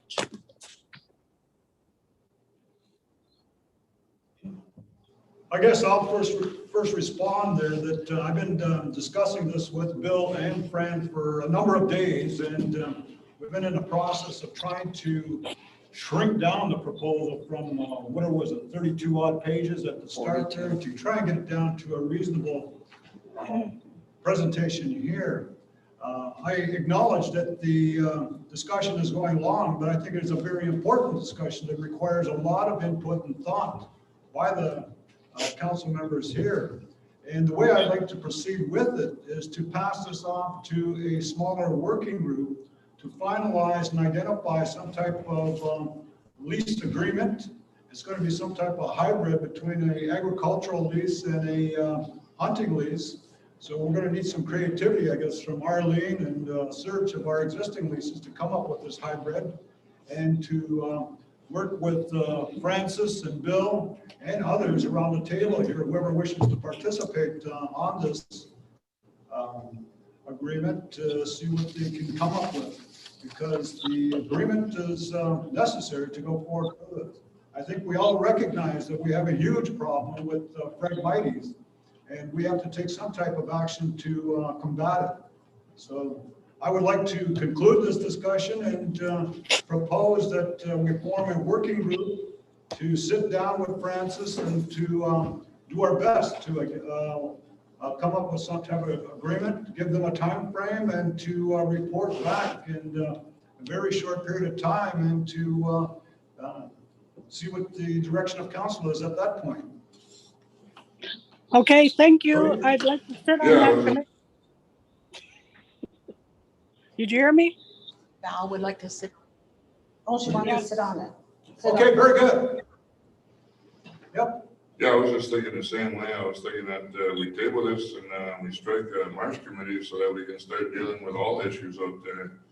So not only we can have this discussion with this St. Anne's presentation, they can mold it over. We can start looking into our sanctuaries out there and our marsh issues that need to be addressed immediately.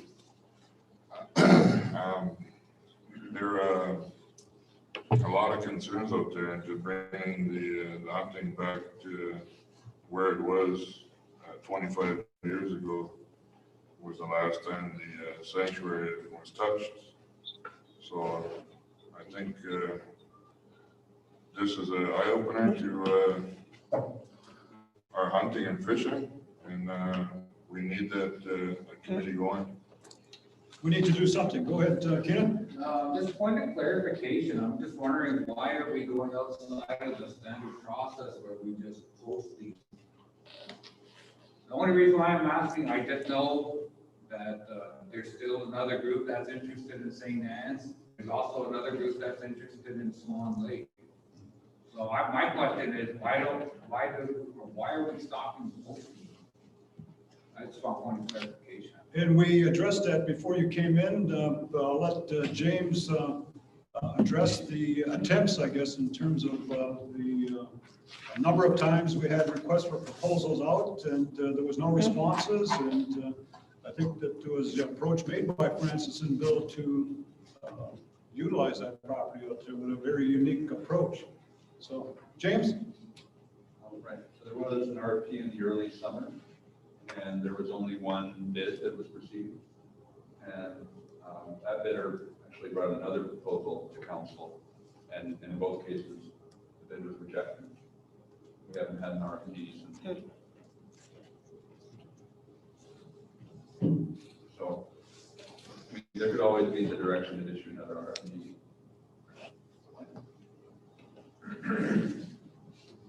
I'm just familiar with the group, so I'm just wondering, I don't know. Last comment, Bill. Okay.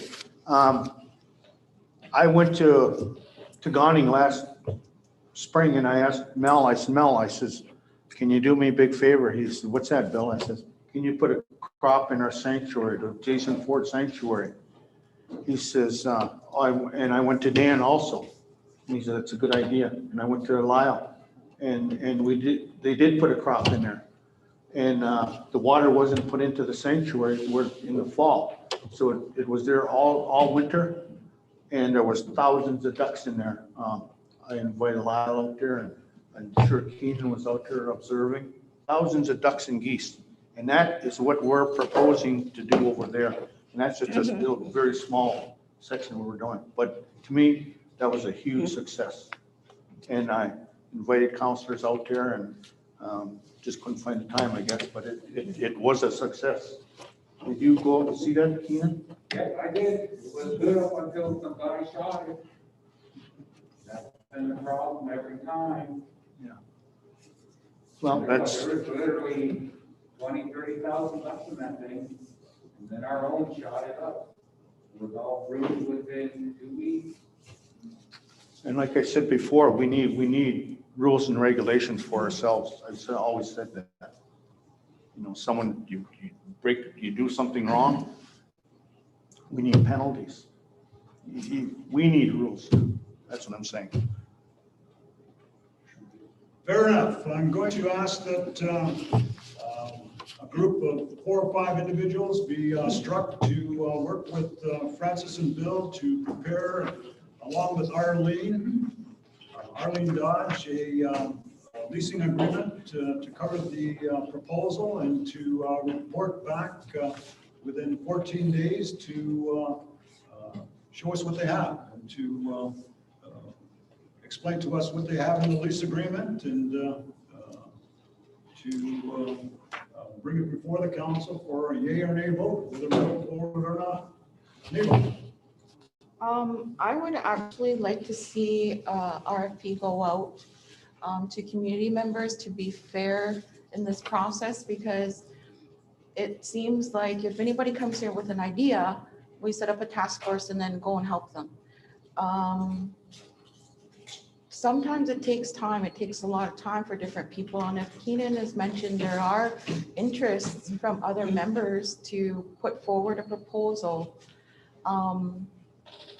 let's give that fair process to all our members and put out a call for maybe 2 weeks, see what we get, and then come back and take another look at what we have or if we had anything, and then review the proposal then.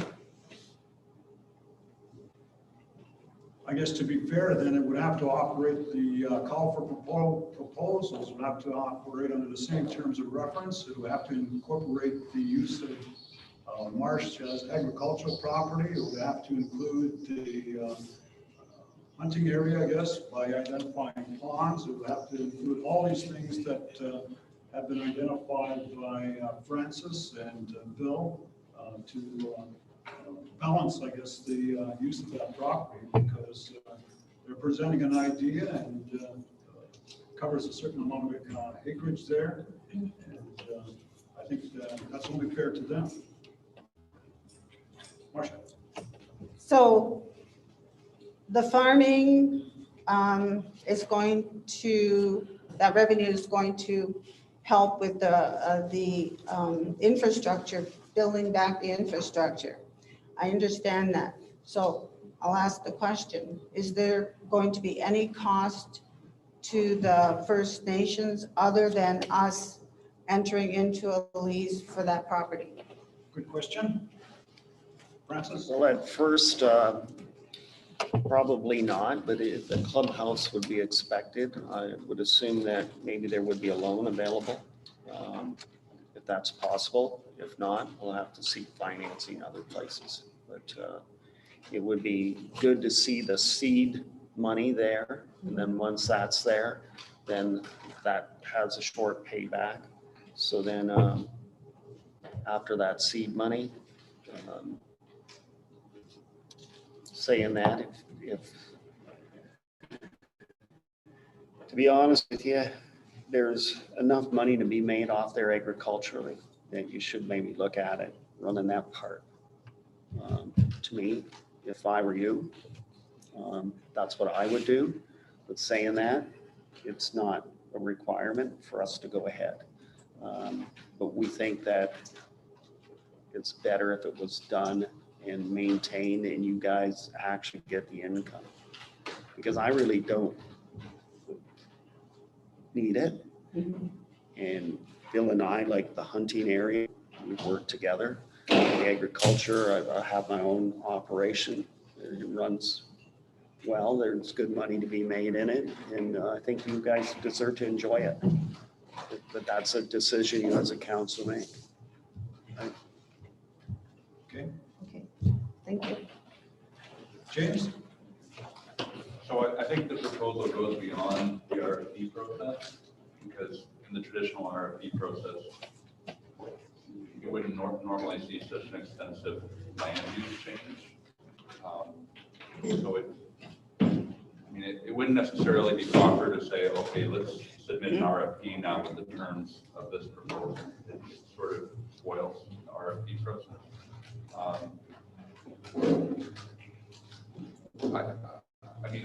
There's always the possibility of us farming it ourselves, but I see this proposal as them taking on most of the risk. And then profitable asset is at our disposal at the end of the lease. So if they're putting up the risk, it seems worth exploring more. It seems different than what we would normally receive in a culvert. Okay, Elaine? The value I see here is for, and I think it needs to be written somewhere in writing, that they're going to mentor somebody from our community. They're going to mentor someone in agriculture, which we really need. We really need our own people learning how to lease farm, to develop farmland, and all those things that it incorporates.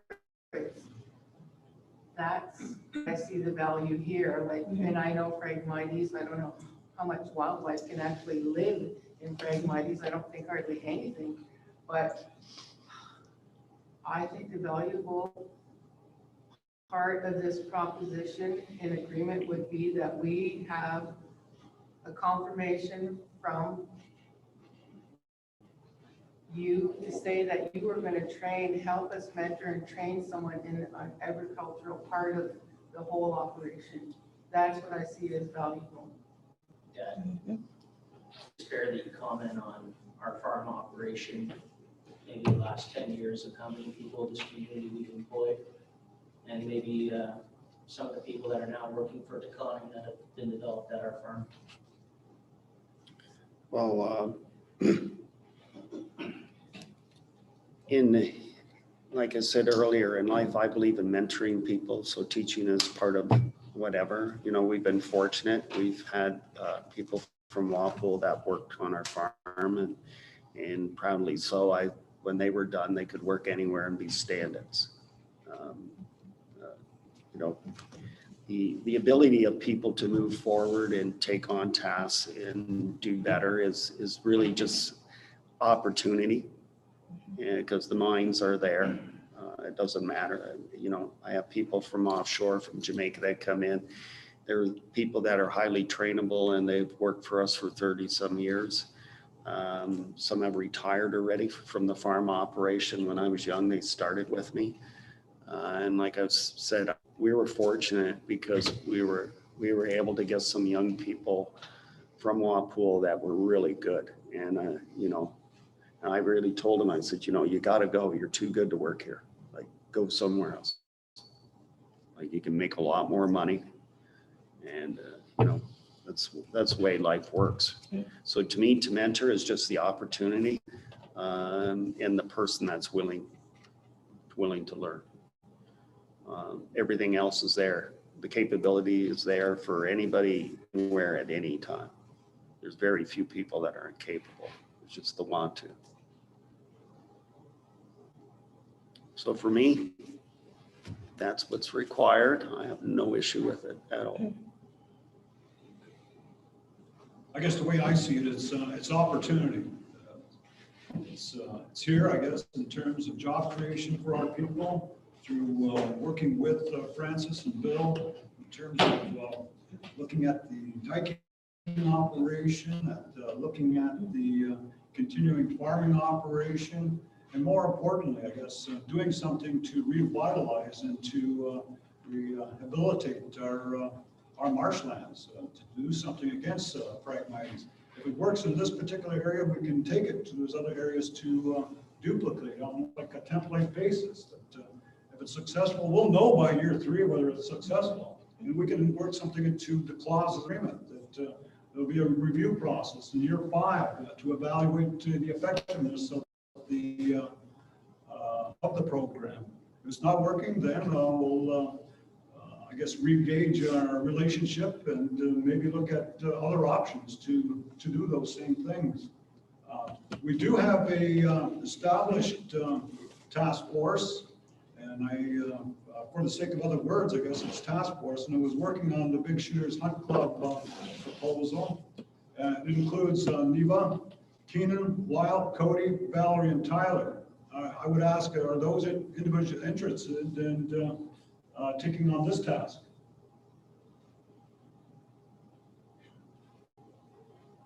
I heard Valerie was interested. What's the other one you're on? Lee, The land-based learning. Lyle, that's 3. That's not the one he's involved Cody, Would it- 4. What is the title of the one you're quoting? Well, I'm just looking for an example here that. Oh, like the we already land-based? have, Okay. A similar type of working group, working on a similar type of project in terms of use of our marshlands. No, I'm not volunteering by any means, but with all due respect, I think the same group of people might create another entity and have the same people work at it, right? No. Makes sense. Why not? I don't have the expertise in that area. Yeah. Again, let's identify yourselves, like to work on this project. We have Keenan. No, I was just. All right, we have Lee I then. wasn't part of that last group. I said I'd only be as an advisor on that group Okay, when they needed me. all right. Lee, you're interested? Yeah. Okay, who else on this? Cody was interested? Cody. Derek? They're on point. Oh. Lyle was interested? Val has her hand up. And Valerie had her hand up. Yeah. That should be enough. And we also have James as resource and Arlene. They can draw upon some old hunt club leases and see what they can come up in terms of modifying something and to incorporate all of those concerns that were expressed this evening and to report back in 14 days and to see what the pleasure of the council is. Can we go forward with this or not? Because if we don't go forward, we have the opportunity to repost again and see who's interested in this. Because I suspect the other ones were not necessarily involved with an agricultural aspect to it. Keenan? Just a question for James. Yeah. Is there still environmental assessments required because Dave, land are you use on is this one? changing? I know the Heritage Center used to have a program for that, so I don't know if that's still in operation. I know I was subject to it. I thought the hunting guys would want to be. Well, I think Francis is similar, generally they are. There have been instances where, when we're dealing only with the federal. Well, I thought we had our own at the Heritage Center. Well, exactly, so we've been able to conduct those ourselves. Okay, can I have a mover and seconder to that effect to engage that task force? Moved by Burton, second by Lee. All those in favor? That is carried. Thank you. That was a very good discussion on the use of our marshes, and we wish you well, I guess, in terms of coming up with agreement and reporting back. And at that point, we'll have a further discussion and a vote whether we proceed or not. And following that, we'll have another discussion, I guess, in terms of calling again for additional proposals on what we can do with our marshland. So thank you, and good luck with your negotiations and discussion. Thank you, everyone. Okay, let's take a 10-minute break. I still don't know the names of this. He was reading off. All the different task force? Yeah. I know. Did we have 11 already? Do we have what? Don't we have? So gentlemen, 11, sharpen your pencils when we there, showed and us what all you the can do in terms of committees, I'll do that. number of Okay? task force, I think we're at 11. I didn't get her thing. Oh, that chart that Ally did. Yeah. Yeah, that one. I was trying to go through your budget. It's really interesting. I just don't know enough about it. Well, that was a very poor map. I couldn't understand it. And that's why I wondered, is it the ones in the brown area? Is that what you want? And how many acres is that? Yeah, it's so the original, St. Anne's doesn't include all of that other No. property. No, I know. So other leases, so But, this is but I even different. understand if they're making money from the farming, then they should be able to make a new clubhouse and everything else there. Oh, yeah, and I think the thing is, they don't own whatever they put on there once a lease is up. Right. Like, they have to know that it's an investment that They're willing stays to, there. yeah, Yeah, and that's gotta be in the agreement. yeah, And it can't be anything permanent. It has to be, I think it has to be on like, built up. It can't have a permanent foundation. Just like a cottage. They lease it and then there's a but I don't know cottage. how they'd have to be prepared to sign that over. Oh, yeah, Once it's built. that would be in the agreement. Yeah. Yeah. I don't want to volunteer because. Full enough, right? I know, I was like, I don't know. I like to eat. I know the financials. Right. They suggested May, May 5th at 9:30.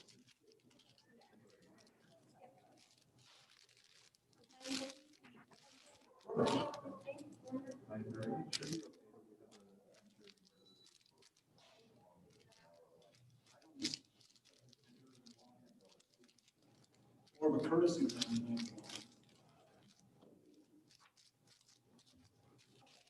We agreed to talk.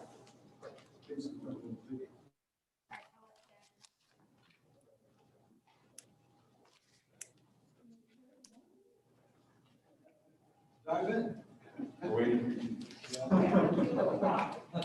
Always fun. Initiate the attack.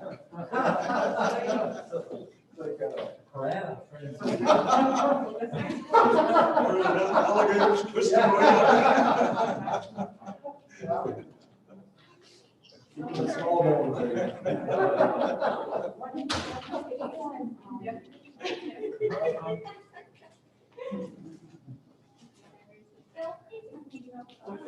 Yeah.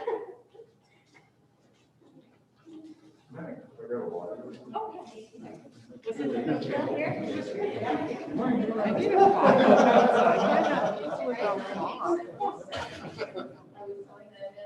coffee. And for them, this would be mentioned, I need a phone. Oh, you know what? I gave up pop. Did you? Me and Shelby are, have done pop. And at the end of the year, if neither of us gave in, we're gonna go and do a weekend at a hotel and just treat ourselves. So every time I hardly ever drink pop, but if I have to, yeah, but yeah, I know. I'm thinking out of that. Just eat healthy. But yeah, last night I could have ate pizza because Brennan posted a picture of his pizza and then I was like, oh my gosh, that looks so good. But I ended up having pierogies and blueberries instead.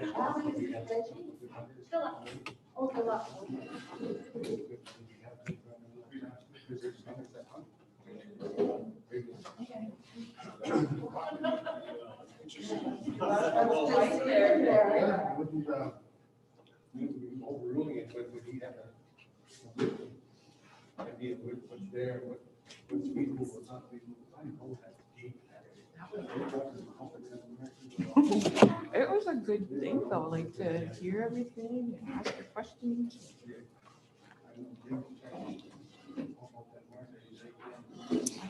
He needs a better map, James. I had no idea what he's doing.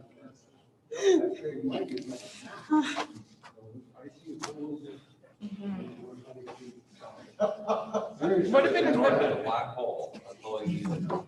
What, the black, I There's a didn't black even, hole? where is the black hole? I didn't even get. Southernmost part of the island. Southernmost part of the island is the black hole.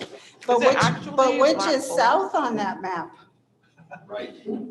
Right. It goes like this. Right. That's our left. South was east on that. Yeah. I was confused.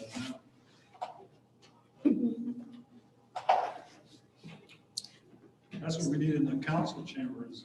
Is there one there, a good, I guess, large map of Waffle Island? Yes. You start talking about it, you're gonna. have In to lands point and to it. membership there is. Yes, that's what we need. I wouldn't have had so many questions about his map if I knew. Did you understand these financials? I did a bit, yeah, yeah.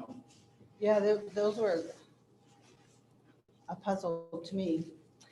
Have we ever assessed our farmland as to, Oh, I got a quick note here. I had a discussion with him about, I guess, glad we're off the air here, but he would be interested in taking over Taganing Enterprises. Move mill out of there. This guy here, he has a lot broader background, I guess, in terms of agricultural diversification, and he's got the guts to go out there and do it and try it and stuff like that. what I, Mel, we're just gonna be stuck in a rut for another 20 years? I would suggest that we seriously look at, bring, President Francis on as the new partner, because I did ask him the same question today. Would you mentor under your wing a couple of our band members? He said, no problem, I would do that. And you know what? We've done that same request with the last 3 farm managers, and not one of them No, stepped up to no. the plate to do that for us. I don't just want them I want them mentored to the business as well, Yep. the commodities and the, the grain prices and would he be interested in growing our hemp for us? You do anything, yeah, yeah. There's big money in hemp. Yeah. I don't know if you're familiar with his operation, but he does corn, soybeans, he does contract tomatoes, he does peppers, he does all those things. Oh, yeah. So if we're really serious about it, I can talk to him a little bit more on that, to see if he's truly interested on it and look at a plan going forward. The blue background was hard to read. Oh, on his slides? I On like his this plain slides. black and white is good, yeah.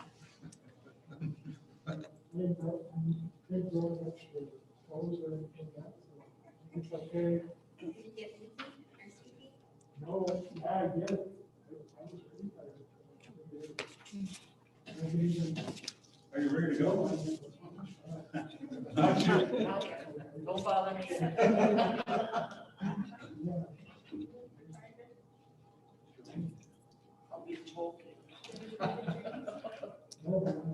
So instead of tearing it down, I guess there wasn't any usable lumber then. They just burned it, the clubhouse?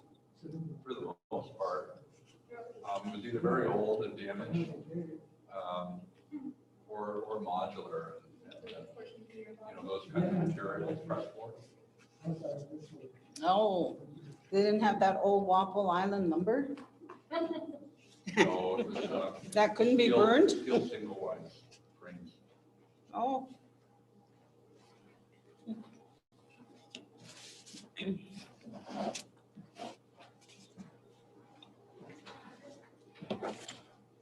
Our COVID numbers for today is 1. I know, but did you see how many are pending? No, I. What is it, 14?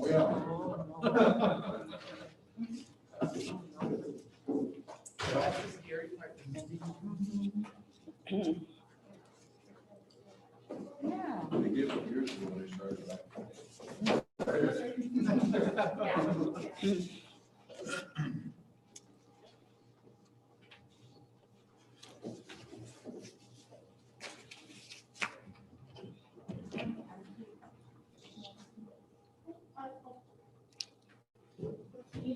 James, in that project that Riel's on, does it require a band motion, or can I just sign off on that funding request there? It seems to be just a continuation or previous program. Who brought that forward? Riel on the mental health. Okay. I'll need a refresher on which project. Is it the CMHA, the survey project? Yeah, that stuff. I'm not sure what the next steps are. Okay. I remember looking at it and I know what it is. I just need a refresher. I don't know if she sent you an email or not, but I'll share a hard copy of what I have. She didn't send me an email either. She just. I noticed. I'm dragging it around. I wonder if I have it.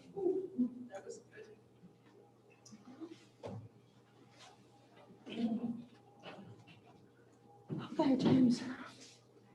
I wanted to have this by you.